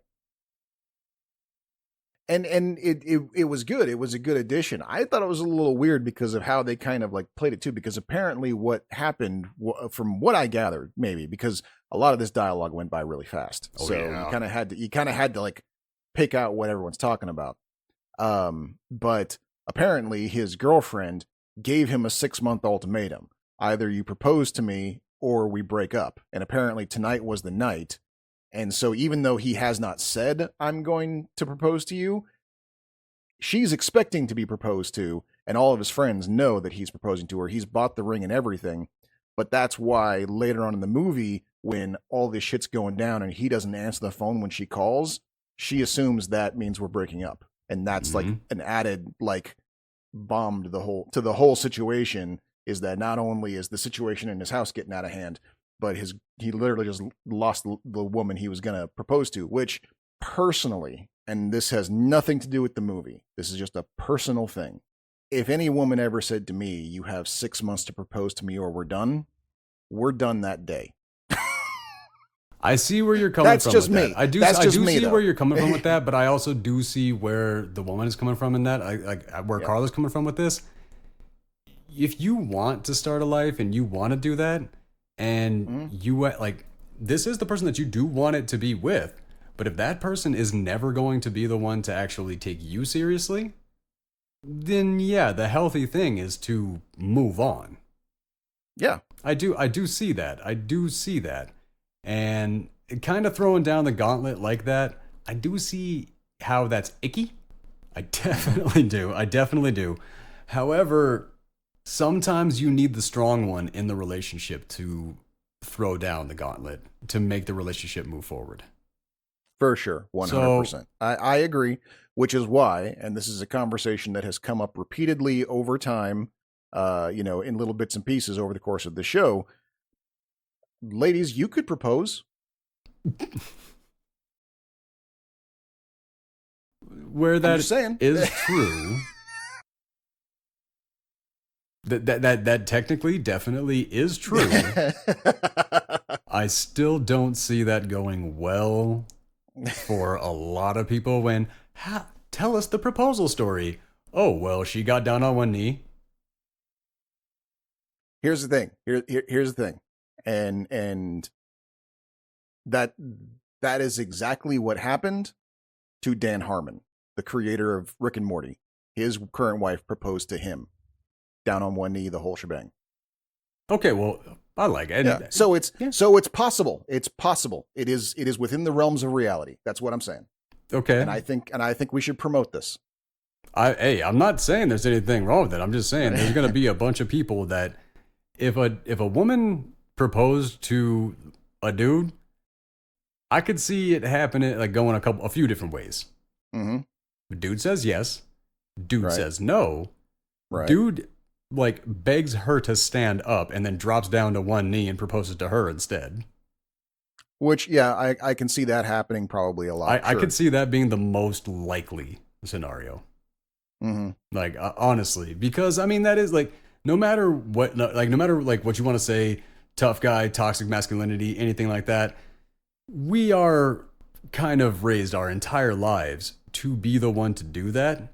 And to have that moment and to plan them. And that's supposed to be like, we're raised to where that is supposed to be a successful moment for us. Yeah. And I really do understand agree. Where people would have a problem with it. Mm-hmm. I wouldn't have, but no, I see where you're coming from. This is not something I expect to happen overnight. I'm just putting it out there into the ether. Maybe in a couple of generations, it'll be a thing. That's my hope. The Sadie Hawkins proposals. Exactly. Yes. Why not? We're reaching for gender equality here. This is one of the ways we get there is by, gender equal. What's the word I'm looking for? Ambition? No. What's the word I'm looking for? Initiative. That's it. Gender equal initiative. All I'm gonna say is, ladies, 2 paychecks. I did like that Mihok had so much fun in him with the like come with me to dance class and all this, and Reynolds is a wine seller, and he shows up with wine and roses and all this, like he brings wine to poker night and just gets absolutely ripped into, and I love that. I got a guy. like when he takes that moment, he's like, I got a guy. That is a fantastic moment, because if you are around your buddies and you say, I got a guy, you're gonna get tore into. That was very real, and I appreciated that. Like the dynamics that they brought in, I really appreciated. I've been that guy. I have said, hey, I've got a guy, and had everyone else at the table go, you fucking what? Like, oh, you got a guy, huh? Yeah. Since when? No. That is like if you say that to a buddy, like, yeah. They're like, dude, motherfucker, everyone you know is at this table. What guy do you got? That is. And I'm like, he's my cousin. I'm like, honestly, when you're a dude like into your 30s, you're lucky if you got 5 close friends. Exactly. Yes. No, that is a very good point.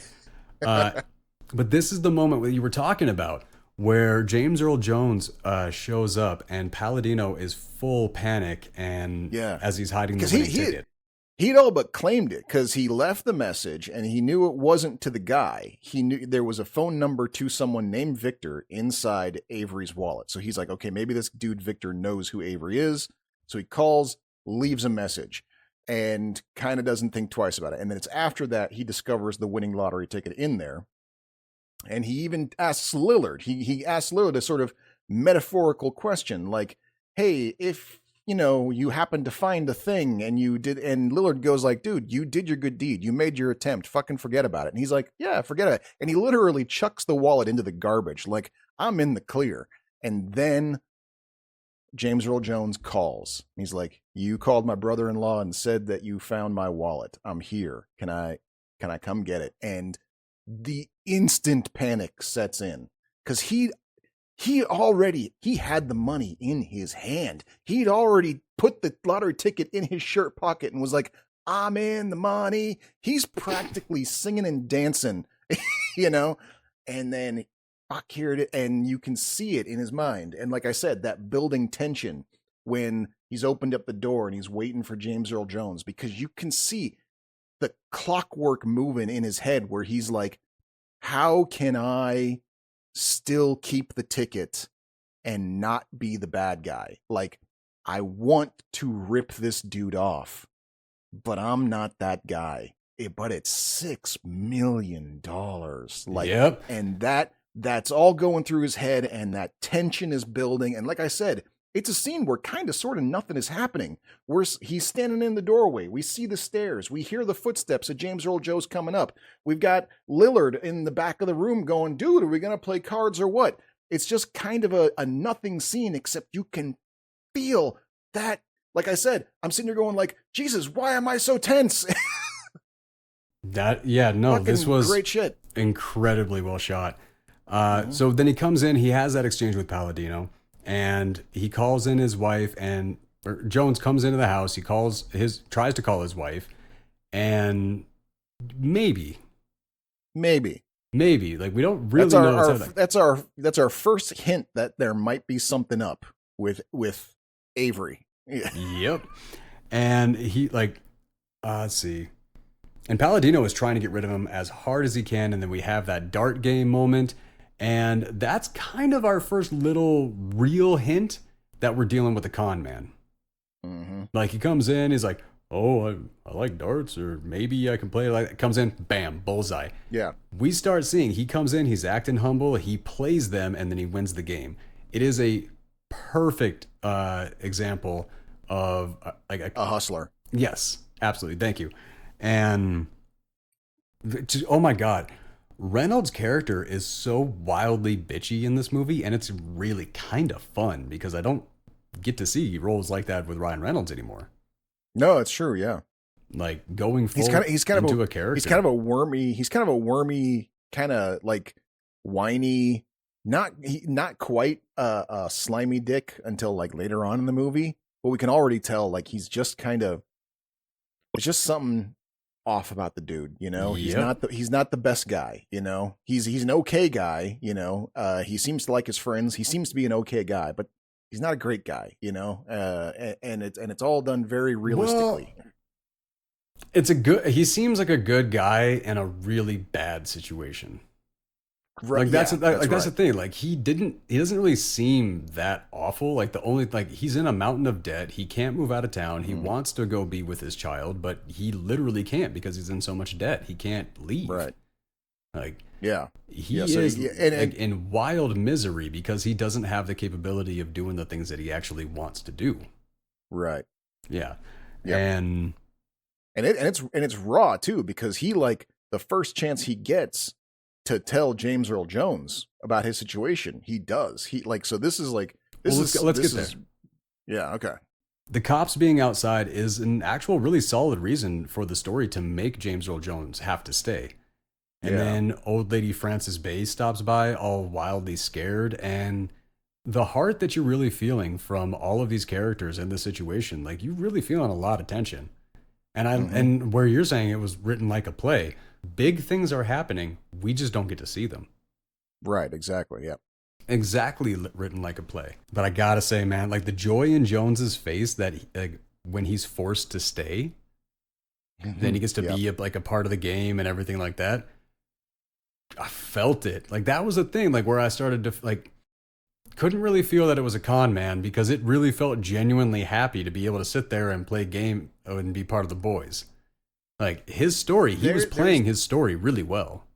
Yeah, and also at the same time, it seemed kind of like and this again goes to like we get these random little hints of what's up with Avery, James Earl Jones's character, and he's so eager to stick around, and you can tell that Palladino suspects this. This is part of his whole thing too, is that he knows that the ticket's been swiped and has been swapped out because he didn't just take the guy's ticket. He put his losing ticket in its place, and he's like he knows, and he's sticking around to try and get the real ticket. Like so, Palladino's trying to basically like play defense on James Earl Jones without giving away the game because he doesn't know for sure what Jones does or doesn't know, but he suspects. And there's a lot of reason for the audience to think he's right. That absolutely.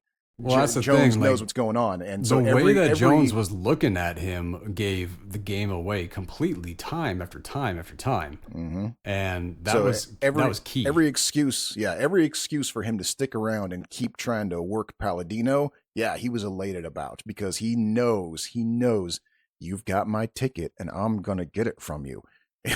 Yep. And that was the thing. So Jones kept going to that silverware drawer because he knew how much Palladino was like focusing on that, standing in front of it. So when he went to go like, I need to find a pen, and like he goes into that drawer but he already took the ticket out. Like you said, he's a natural con man. He clocked Palladino's tells way ahead of time. Yeah. Oh yeah. No, that was honestly phenomenal. And I wrote in here, like there was too much quipping to take all the notes on, but when Lillard says the jury's still out on this kid, that literally is what, like, I mean, not literally, but that is one of the main focuses of the movie is who is Palladino going to be by the end of this movie? Yeah, really. And that, like, because he is having a full moral crisis of what he knows to be the right thing to do versus literally every single one of his problems vanishing in thin air all at once. Like I said already, like Jones' face says that he knows, and Reynolds' divorce really informs this character, which the unbelievable misery that he is in through this whole movie, you absolutely feel it. Yep. There's no way around that. The guilt over the ticket prompts the card. Palladino gifts him a baseball card for his daughter or granddaughter, and the guilt over stealing the lottery ticket is what prompted him to do that. Exactly. Yeah, I mean, which is like, my God, what a tell. There was a lot in this movie. Like that was James Earl Jones is talking about his granddaughters and how one of his granddaughters is a huge Derek Jeter fan, and as it happens, Palladino's got a signed Derek Jeter baseball card, and he just gives it to Avery. Says, "No, I want you to have it. Give it to your granddaughter." No. And his friends are just like, "The fuck are you doing, man? You love that card. You just met this dude. What are you smoking?" And he's like, "Guys, they're all like, you've never done anything like this for my kid." Right? Exactly. Yeah. And so it's like, he clearly he feels so guilty about the fact he's planning on ripping this dude off to the tune of $6 million. He just wants to give him the fucking baseball card to make himself feel a little bit better. And James Earl Jones knows, man. He's looking at him like, "Why, thank you, young man. Oh, I got you." Oh yeah, he has some dialogue in here that is absolutely perfect. Yeah. But this is the moment when Robert Forster shows up. Actually, no, before that, he talks talking about "I love you," and Jones speaking about how the truth being the only way to go. It's kind of ironic. That's literally one of those double lines that I was just talking about. Right. And then the cop shows up, and then Jones disappears and goes into the tub, which, come the end of the movie, we actually do find out why. The guy's a criminal. Yeah. Like we don't know how far. We don't know what he is. We just know. I kind of assumed that he was the brother-in-law. See, I thought that too, but if he was the brother-in-law, then why did the real Avery ever show up why would he ever bother telling the real Avery that the wallet was there in the first place? It's a good question. So I just don't know how this character got in the movie.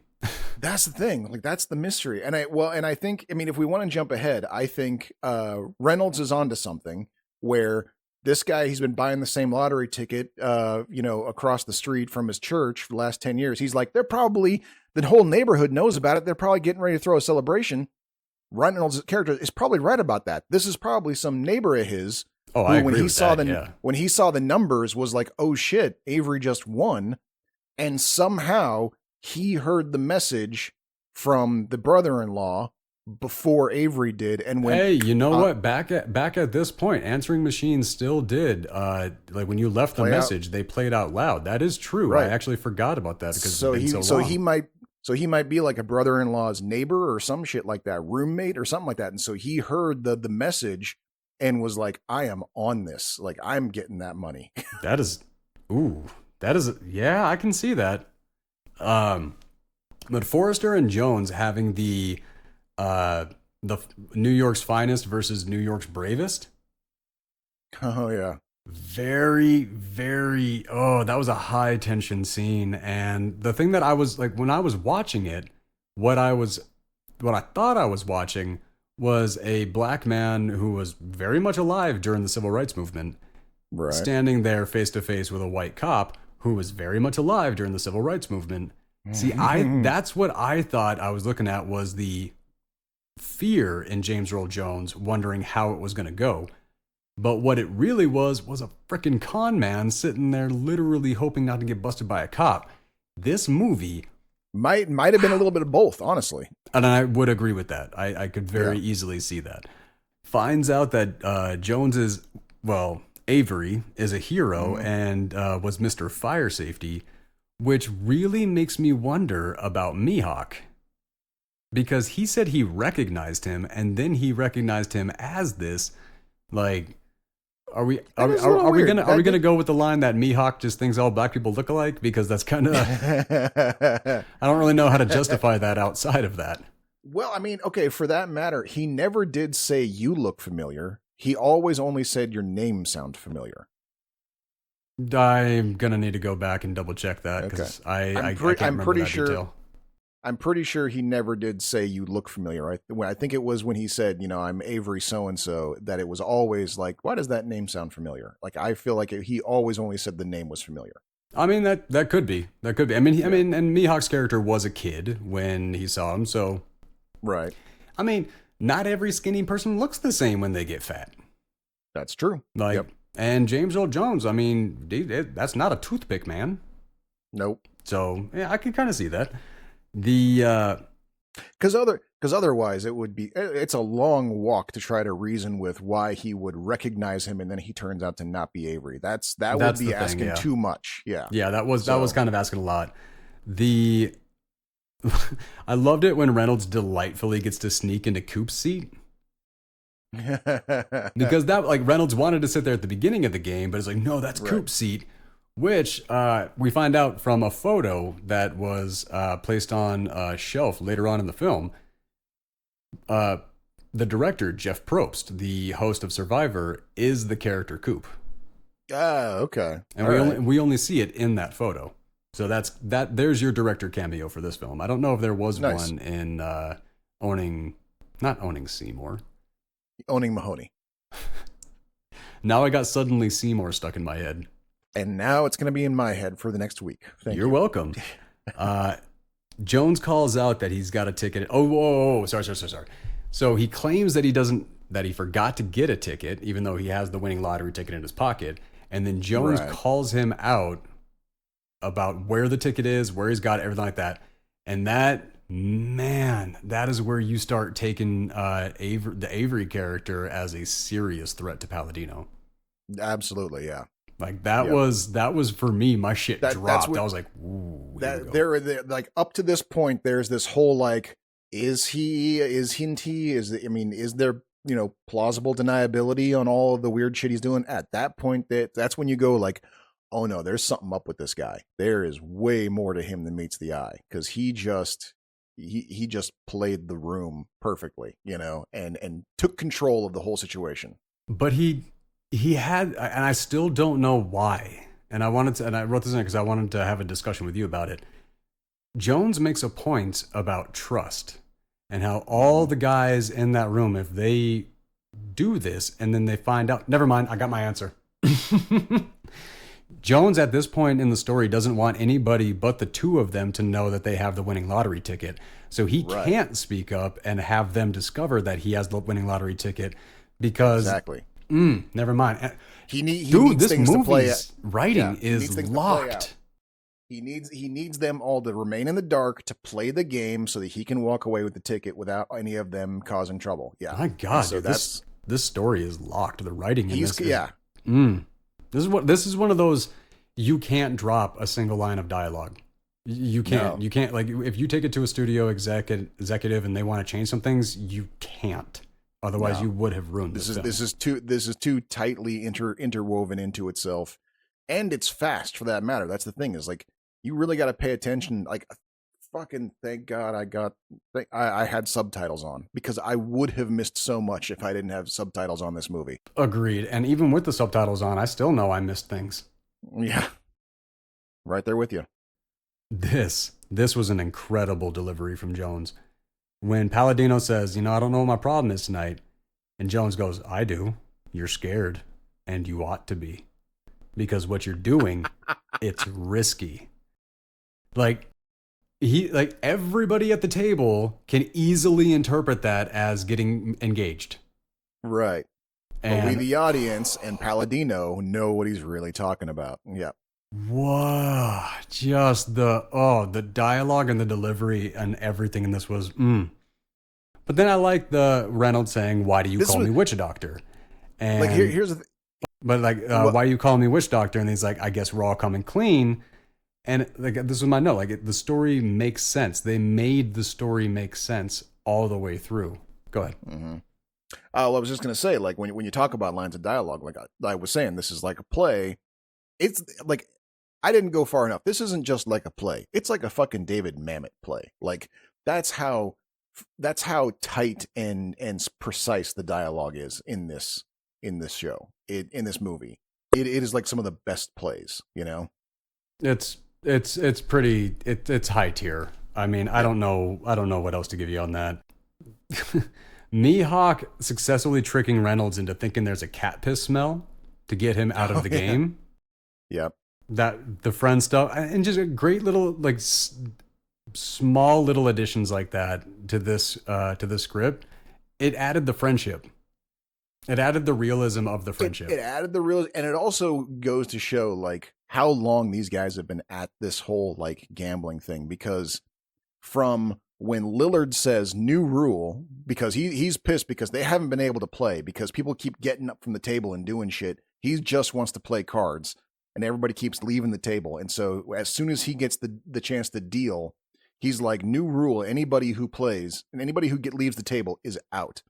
It takes him all of 5 seconds to think up that cat piss trick to get people away from the table. So that means these guys have been playing games like this with each other for decades. Yep. But then shortly out, so he tricks Reynolds into leaving, and then, like, Mihok loses immediately. So he's out and then goes to join him for some peeping Tom moments at the window.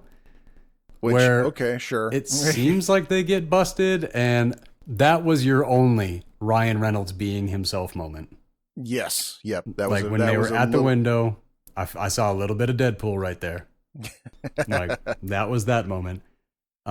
Tries to get Jones to take the tickets, and then just like, here, just take them. You win. And Lillard goes absolutely nuts, and Mihok becomes the arbiter. My question to you is, when do you think Mihok figured it out? The way he left, he knew. Yeah, and he wanted out. He wanted nothing to do with it. Yeah. That is a really good... See, here's the thing. Because when he became the arbiter, that's when I think he did. Well, and it would suggest, if that was the case, that would be the first time, because they throw their tickets into the ante pot, and they've been playing this whole time. This is the first time he's had a good look at all the tickets. So he would also have to have been lying about not looking up the numbers to know that one of them is a winning ticket. Mm-hmm. And go and immediately realize how deep in the shit they all are. And he's like, he can still play. And I'm going to get myself out of this as quickly as possible because I am now acutely aware of the powder keg I am sitting on top of. Yep. So I would say Lillard is probably the only one in that place that is actually telling the truth about not knowing the numbers. I'd agree with that. No, Yeah. like Lillard, like all the way through, Lillard was pretty much intact. And I even think that his decisions at the end of the movie were to save his friends. Yeah, probably true. Yeah. Like, I don't think I think his character is kind of intact for the whole movie and kind of the only one. Yeah. Maybe Mihok. Ish. He did kind of He bitch. bailed. That's the thing is he bailed. But that doesn't. Like, that's the thing is like knowing how volatile that situation, the fact that he chose to bail instead of make sure everybody gets out of there alive. sometimes you gotta wash your hands and realize you have no dog in that fight. I guess that's true. That is a very good point. I mean, the dude was married and he had kids. He was the only one who was actually kind of. Wait, no. He didn't have kids. He didn't have kids. He kept bringing that up. Yeah. He had a whole monologue about how he's been trying to have kids and can't. There you go. See, he was trying to get his life started, but he didn't have his life screwed up yet. So him leaving there was honestly kind of okay. Knowing there was $6 million on the table, I'm not saying I would have left. But you can see where I can see where he was coming from. Right. Yeah. Yeah. But this is quite possibly my favorite moment of this movie and just how wildly, unexpectedly beautiful it was. Lillard doing a little eerie score on that comb. Yeah. Like playing that score that was just eerie music, and they cut the score from the film while he was doing that. And he, like his very last note, they kicked the score back in. That was wildly beautiful. It was pretty cool. Yep. I don't even know. Where do you come up with that? Was that just happening on set, or is that a skill that Lillard had? Like what? Holy crap! I mean, man, it was amazing. Hard to say.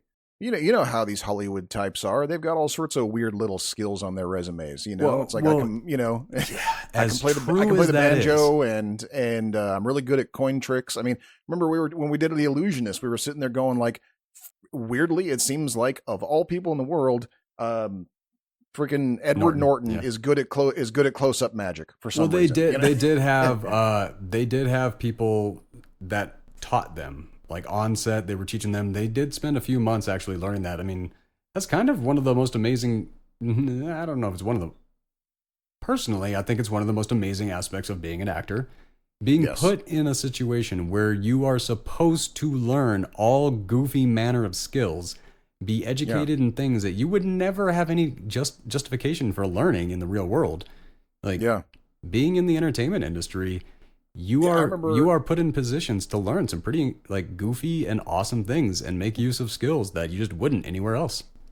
Yeah, I remember when I was in high school when I went to get my senior portraits done, to get the big expensive ones that they and go to a photo studio, and the lady who was taking my picture, she was telling us about how when they were filming, what was it, Mr. Holland's Opus, the Richard Dreyfuss movie, that was filmed in Portland, and she was talking about how the lady who plays Richard Dreyfuss's wife, because she's supposed to be a photographer, she was hanging out with my photographer for like 3 days to just watch her work, to just learn how to pretend to be a photographer. And I'm like, that's truly the coolest job in the world. Like I already knew I wanted to be. This was my senior year in high school. I already knew I wanted to be an actor, but I was just like, that just confirms it. I get to being an actor means you get to be everything, and it's like, and that is one, like I said, that's one of like the biggest draws of being able to do that. I mean, other than being a martial artist and competing in competitions, what justification do I have for any of the classes that I have ever taken? set aside from self-defense, but I've never used it for self-defense. Right. Yeah. Like, no, it's a skill that I practice, I learned, honed, and still practice. Well, I'm not really much in the entertainment industry anymore, but I mean, once you have skills, like, don't lose them, you know? Yeah. And I wouldn't say that you're 100% retired. You're just taking a break right now. We'll see if I can find my way back on set. Mihok has a moment about having trouble with getting pregnant while Palladino gets set up to cheat. Like when he's off in the bathroom and all that. That moment where he like on the like, oh my god, while we're at it, I'm not describing that. While we're at it, let's talk about the running motif of his bloody finger. Like, everywhere, yeah. That was brilliant. I mean, like, quick though, because so it's like when he, when we have the moment where Avery shows up at the door, and that surprises Palladino enough that he cuts his finger while he's like cutting lemons or something like that. No, he's trying to open a wine bottle with a dart. Right, that's right, yeah, and he runs it across his finger and gashes it pretty badly. And for the whole movie, he does not dress this wound properly. He's basically open bleeding the whole time and just sort of holding a napkin to it. And it's just kind of one of those signs of how tense he is, because he's trying to figure out how to get this $6 million lottery ticket and never really paying attention to the fact that he's bleeding everywhere. He's just barely keeping the blood under control with the napkin he's holding. And meanwhile, while that's going on, he's leaving blood marks on everything he touches. and it shows up on like the close-ups of the cards and everything. Like it was really it was pretty damn good for like a weirdly like random inclusion. It was pretty dope. Like I really liked that. I'm not gonna argue. So Palladino comes out of the bathroom and then he gets back into the card game and he cheats, and his cheat works even when there's 2 ace of diamonds on the table. Like the way that he pulled it off, I'll give him some good credit on that. Even though I would never have allowed that. If you're playing a poker game with me, I would have wanted to see the suit. Like put the cards on the table, bitch. Yeah, and of course, and it's kind of one of those, and it becomes one of those things real quick where we're pretty sure that Jones has it figured out, but he's not calling it out because he's like, nope, he can't call it out. Yeah, he's like, that's part of this game. This is the game you and I are playing. Okay, round 2. He has to be the sympathetic one in everybody's eyes in case something goes wrong, because something does go wrong, and because he is the sympathetic one in a couple of their eyes, he wins. But what we don't realize till later is that Ryan Reynolds also noticed. Well, that's the thing. So Jones tells the story of how he goes and gets his ticket with the same numbers every week, and the delivery, the performance that he has in that little story was incredible. And then we get Frances Bay, the little old lady that was across the hall. She comes by and brings up if they think they'll check the basement. Right, because the cops are searching the building for a fugitive. Right. This scene introduced anxiety. This was done so well. The overlaying conversations, the cutting to different things happening, all of that. How Palladino snapped, I felt like I was about to. Right, yeah. Like they shot the anxiety-inducing scene perfectly. Like, oh my God. Yep. And then, like Palladino snaps, and you got to give Frances Bay so much credit for how scared she was. I felt how scared she was. Palladino went to her. It's like, I would never hurt you. I need you to know that, okay? Like, he was being really freaking intimidating. Yeah. Like, and Frances Bay, she's still going too. Yeah. Like, she was just in an episode of Superstore. If you don't know who I'm talking about with Frances Bay, she's in this scene in Superstore where she has, this guy's like, I'm just going to do something nice for this lady. I feel like doing something nice today. He's like, ma'am, would you like to come to the front of the line? And then a black person in the line is like, well, how come she gets to go? And she turns around and goes, 'cause white people help their own. And it's just like, and the guy's like, oh God, I helped the Wow. wrong old lady. No, this woman, like, she is so committed, and she goes there every single time, and she sticks the landing every time. Like, if you are familiar with that viral clip, that is... I have not seen that. No, that's amazing. I'll send that to you. It's a funny one. But the pan across their faces when Francis leaves the room and they go back, and the look across all their faces and the gravity of the situation, that was one powerful ass shot. Yeah, because like they've been knowing he's been acting weird the whole night, and they've been writing it all off as he's just nervous about asking his girl to marry him. But that was way beyond the pale. That was something beyond, yeah. That was, yeah. So that's when they're realizing, like, no, something is up, you know. And none of them want to ask. Well, no, that was the thing. But a couple of them already had keyed in, and they already knew what was going on. Right. So, and they couldn't bring anything up like that. How trapped everybody except Lillard was by this moment in the film. Yeah. Incredible. And Lillard's just disappointed in his buddy. Yeah. Like, that was a really incredible scene or moment. And then Forster shows back up telling them that they can all leave, and Mihok leaves, like, in his like depression and sadness over watching all of his friends like descend into madness and all of this crap. He gets sad, and he leaves that CD that he burnt for the couple, and he just saunters off. Yeah. That was his goodbye for the film. Yep. But do you want to go into Ryan Reynolds snapping? That was amazing. Like, it was like it has been a long time since a scene in a turnaround moment in a movie truly shocks me. Like, we're not just talking like an out of left field kind of moment. We're like, yeah, I don't even know how to describe how like I really did not see it coming. Really so perfectly executed that I'm just all of a sudden like, oh, the stakes have gone so high. So Mihok, you know, they've finished the game. They've basically, you know, declared, all right, you know, he gets the tickets, and Mihok leaves, and Palladino even feels kind of guilty. He feels guilty. So he goes to Avery's jacket and sticks the baseball card in his pocket, and is about to stick the winning lottery ticket in his pocket as well. But before he does, out of fucking nowhere, Ryan Reynolds smashes a bottle across James Earl Jones's head.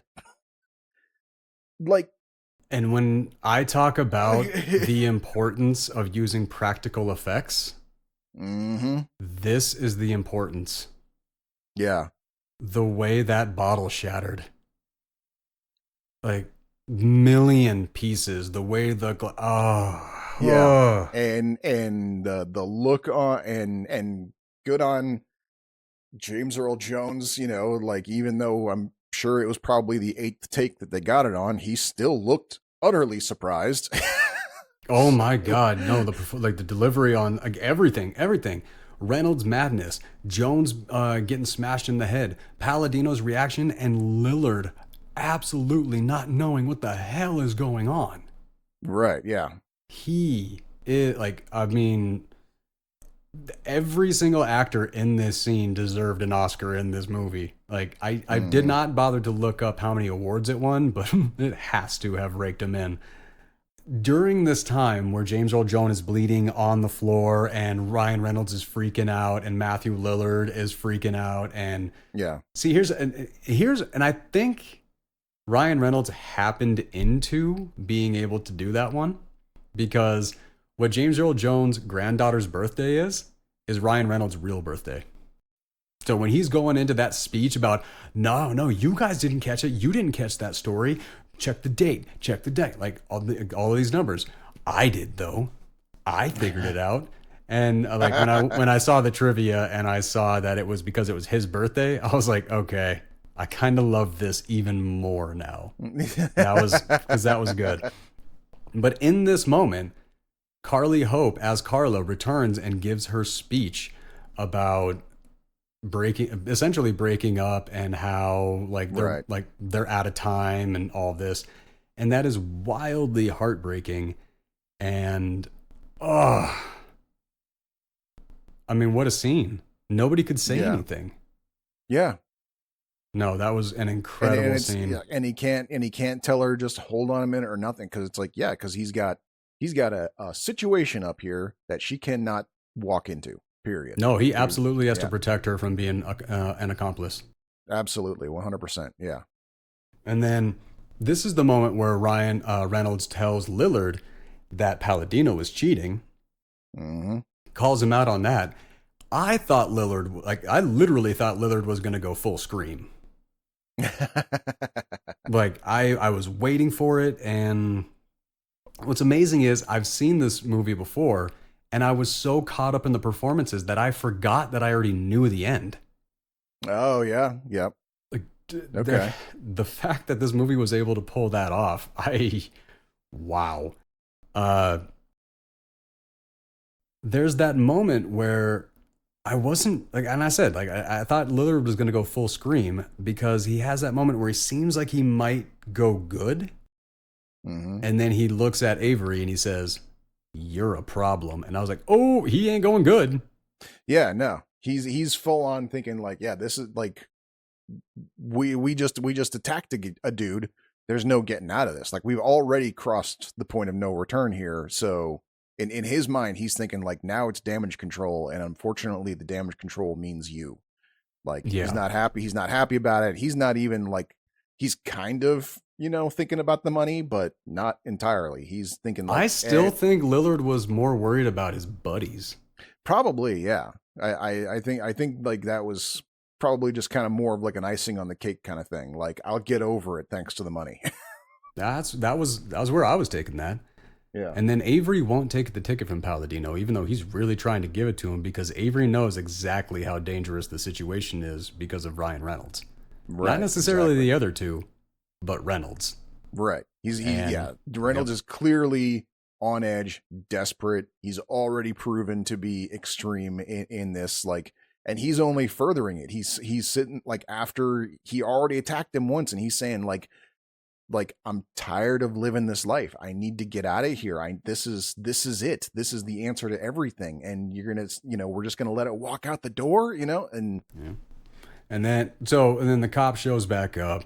Palladino tries to confess to the cop, and then the cop takes the ticket, kind of insinuating that he's going to lose it. Right. He's going to lose the paperwork and steal it. And everybody leaves, and Lillard is in full belief. So it's and I love this. I really love this. This made Matthew Lillard's character perfect. Mm-hmm. Congratulations.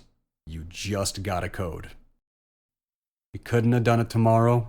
Right, yeah. No, I loved, it was perfect to me. Pulls out that phone, gives it to him, tells him to call her. That was your friend. Mm-hmm. And he did pull a fast one that everybody wanted him to, and then he gives the winning lottery ticket to Avery. And Joan's celebration gave me so much life. I know, yeah. It was high giggly joy, yeah, so happy to see him so happy in that moment. Yes. So the two thoughts that I had about the actual end of this movie was, I kind of think that Lillard and Reynolds were waiting for Avery on the outside. He didn't actually get out of the building. I don't think so. Reynolds left too easy. Okay. I don't think the psycho stopped there. I mean, it depends on how well he believed the switcheroo that the winning ticket was now with the cop. So it would depend on whether. Oh, or not I'm sorry. I'm sorry. I thought they went to go take down the cop. Oh, that. They left pretty fast. Was going. They left really fast after the cop left. That would be funny. That would be so funny. That would be I would be a great deleted scene or like after credits scene. I mean, it made a lot of sense to me. But then this is where we find out the true twist of the movie. Jones leaves with the winning lottery ticket that the whole movie was about. Right. And then the real Avery shows up in his bus uniform with his badge, showing us that it is really him. Yep. And we have no idea who James Earl Jones actually was playing. Not the faintest idea. Like he phenomenal. He had it all. He knew exactly who Victor was, the guy he called. He knew what the winning lottery numbers were, so he knew how to recognize where the winning ticket was. He knew Avery's whole story, the fact that he was a former firefighter and now a bus driver. Like, this was somebody... No, he was very, very, very well informed.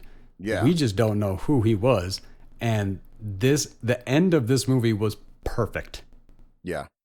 Oh my God, perfect. There was so much of this movie that was perfect. Now, final thoughts on Finders Keepers. Or wait a minute, Finder's Fee. Final thoughts. Yeah, no, a fantastic piece of artwork. Like I said, it's one of those top tier Broadway plays made into a film, right in line with Glengarry Glen Ross, and the like. Like I'm not sure how to like talk about it in words of like where it belongs in today's like culture, other than the fact that it is a rarely seen performance piece. It is a small budget. It is a single set. It is a very tight cast of characters. It is a very tight script.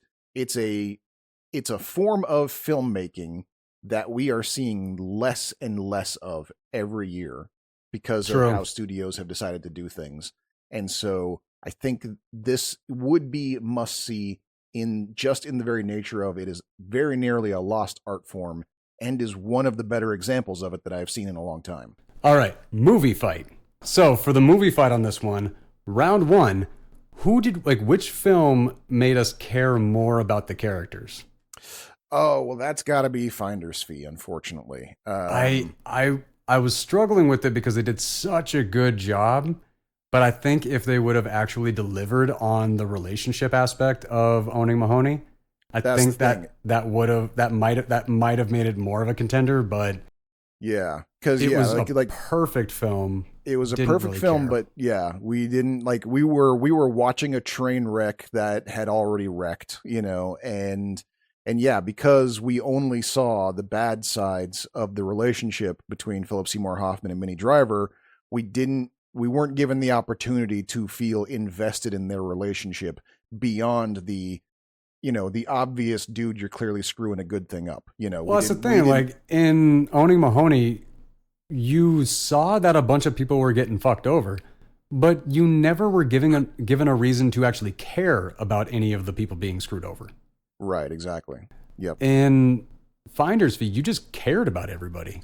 You're invested. Like, we get backstory, we get history, we get relationships, we get everything. We like these guys' whole lives is accumulating into this this crazy night that they all go through together.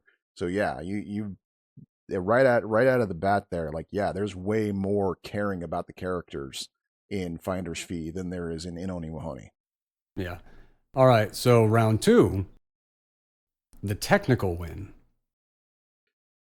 That's a tough one. That is a really tough one. Oh man. Because I'd say neither. Well, no. I was going to say neither one took a lot of risks, but no, that's not true.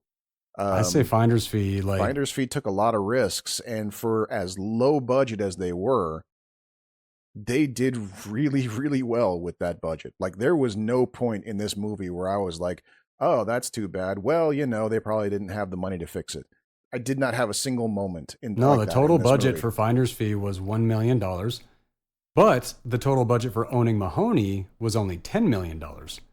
That's not a lot of money for a Hollywood feature.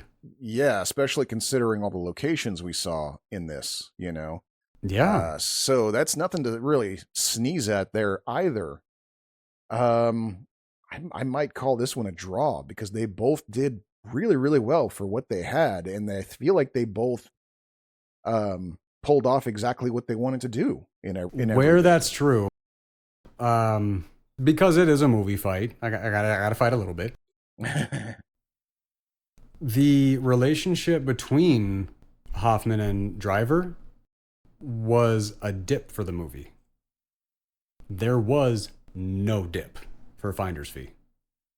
See, I'm not sure if I agree it was a dip, because even though their characters, their interactions, every one of their interactions raised the stakes a little bit for Mahowny because of how much he was continuing to fuck up his relationship. But it caused me to ask questions that I was never going to get the answers to. Okay. Is that really a technical thing, or is that just back on the writing question of our characters in round one? Well, that does kind of revert back to round one. There was like, if I were to like, find... the little things that I have against owning Mahowny is stuff like, why was there a tracking shot on that armored vehicle? Right, that's a good point. We didn't really get. It seemed to be setting something up that wasn't a setup for anything. You're right. Why the heavy feature on Niagara Falls?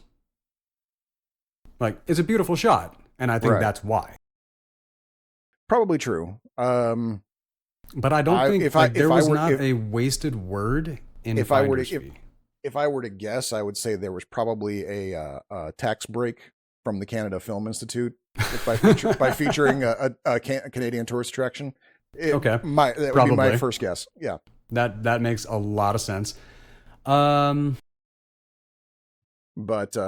if I were to really like to find the one minute thing to tip the scales, I would say that in that scene that I was talking about before in Finder's Fee, when Palladino's waiting for James Earl Jones to come up the stairs, that one scene hit me so goddamn hard. That scene, there aren't any scenes that do as when Frances Bay came over and then Palladino snaps at her. Mm-hmm. When Reynolds bashes Jones across the head. Right. So as technically perfect as Mahowny was, there were no scenes like that really hit me to that level. The risks. Yeah.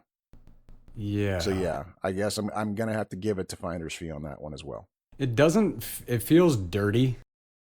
Putting. I feel like Finder's Fee might be the season 2 winner. Really?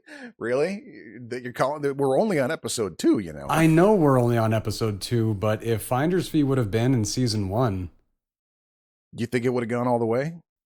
I'm not 100% sure that it wouldn't have. That's why I'm kind of feeling bad about like putting up Owning Mahowny against it, because I don't feel like I'm going to be able to like really give Owning Mahowny the love that it truly deserves. But when we talk about financial crime films, is it one of the best? It's amazing. Yeah, and I can only think of like 2 others that come to mind. I'm actually having trouble thinking. I guess you got like The Big Short. The Big Short. There was also Rogue Trader with Ewan McGregor. That one was pretty good. I think I liked Owning Mahowny you got better. The classic Wall Street. Yep, there you go, Wall Street. Limitless kind of plays into that. Kind of. That's okay. Yeah, sure. There's you can say that movie's about like 4 things. Yeah, I think of those that we just listed off, I would put Owning Mahowny at the top of all those. Personally, I don't know about against The Big Short, but the other 2, yeah, definitely. Actually, you're right. The Big Short would be a pretty heavy contender there. You're right. I forgot about that one. Yeah, and that one took a lot of risks. But I really do. I want to tell everybody to go see Owning Mahowny I also feel like I have to tell people to go watch Finder's Fee. Yeah. Like, see, this is why I'm against doing the movie fights, is because I don't feel that it's a fair way to measure the art form here. I'm gonna disagree, because we did spend over an hour and a half talking about Owning Mahowny. Mm-hmm. almost as long as the film. Yeah. So, I mean, we did give it all the respect that it does deserve, and we have not been knocking it. No. It's just standing next to Finder's Fee. And where, yes, owning Mahowny, you have 3 incredible actors with a host of good actors. Right. Finder's Fee, you have 7 incredible actors. Yeah. And they are all nailing it. And it's just... I mean, what could we call this one a draw? And even because we were even talking about before about how just by mere coincidence we had 2 gambling movies here. What if we basically go, these 2 movies together make a really great double feature? I'm definitely going to say that because you and I both watched them as double features, and it was an incredible journey for both of us separately. And see, here's the thing. I want to give Owning Mahowny the love, but I do want to actually say Finder's Fee is the better movie. So when I am going with the recommendation, I'm going to recommend both. Pretty much, like, I feel like I want to give Owning Mahowny like a hardcore honorable mention. Because Finder's Fee is just... You know what? I have an idea. Work with what do you got? Here. All right. So if we're talking in terms of movie fight here, all right, we can go ahead because we are kind of 2 for 2 here saying it's going to be Finder's Fee. All right. But we want to make sure that Owning Mahowny gets love. So what if, as you say, like a form of honorable mention, what if we say we assign it a number, like let's say the number 4, okay? Just out of random, the number 4. Where are you going with this? Stay with me here, okay? All right. So when we come to our season finale movie fight night, we roll a die. And if the die comes up 4, then Owning Mahowny is up against that movie instead of something else. Let's workshop that and let's figure out how that can go. Yeah, there you go. Like an alternate. Yes, exactly. First alternate. Because we did have we were on odds last season. We had to pick an alternate in the semifinals. So we can just go ahead and assign. We can just guarantee Owning Mahowny makes it past the preliminaries. Exactly. Yes. I'm cool with that. I'm totally cool with that. That does make all the sense. Because it's going to be hard pressed to if Finder's Fee doesn't make it out of the preliminary rounds for this season's tournament, I'm going to lose my mind. Whatever it goes up against has got to be the most incredible movie. But fair enough. So the winner is Finder's Fee. Yep. All right. And with a profoundly honorable mention to Owning Mahowny. Like seriously, that's what we're saying here is that you should see both of these not just see both these movies, you should see both of these movies together. This should be a double feature night. Yeah, absolutely. Yeah. Like we were talking to another writer that we're working with on another project just before the show, and we recommended that she and her guy sit down and watch both of these movies. Incredible. All right. So, what do you got for me for next week? For next week, I am going to go in a very different direction. I've decided that this time I'm going to be the one to present the goofy comedy. Awesome. What do you got for me? It's called The Wrong Guy. What's it about? What year? It's, I want to say 2001. I don't remember for sure. Okay. Late 90s, early 2000s. Okay. And it stars it's Dave Foley and Jennifer Tilly. And it is about a guy who's basically a everyday office worker whose boss ends up murdered, and he goes on the run because he he discovers the body and goes on the run because he's afraid he's going to be busted for the murder. And no one's actually looking for him. They know he didn't do it. They have security cameras of him getting killed, and so he's basically on the run for nothing. It is a bonkers movie, and it's hilarious, and I loved it, and I think you're gonna like it too. All right, well, because the wrong guy. The Wrong Guy. Yeah. Because it is October, and granted, we did not start appropriately, I'm going to give you Stir of Echoes for next week. Woo. Okay. I have seen Stir of Echoes, but which it has is been a why long time. I know it's a little bit, because I know you're not a big horror movie guy. Mm-hmm. So showing, like, having you rewatch one you've seen before, figure that's kind of a safe bet. Yeah. And that'll keep us in tune with the October theme. All right. So next week is going to be The Wrong Guy and Stir of Echoes. Thanks for tuning in with us. And if you're listening on the podcast, just remember that we are live every Thursday, 7 p.m. Mountain Time. And you're more than welcome to join us. And if you have a suggestion, drop it in the comments. We should probably tell them that we're live on YouTube and Twitch. Yeah, we are. Yeah. All right. We'll see you guys next week. Adios.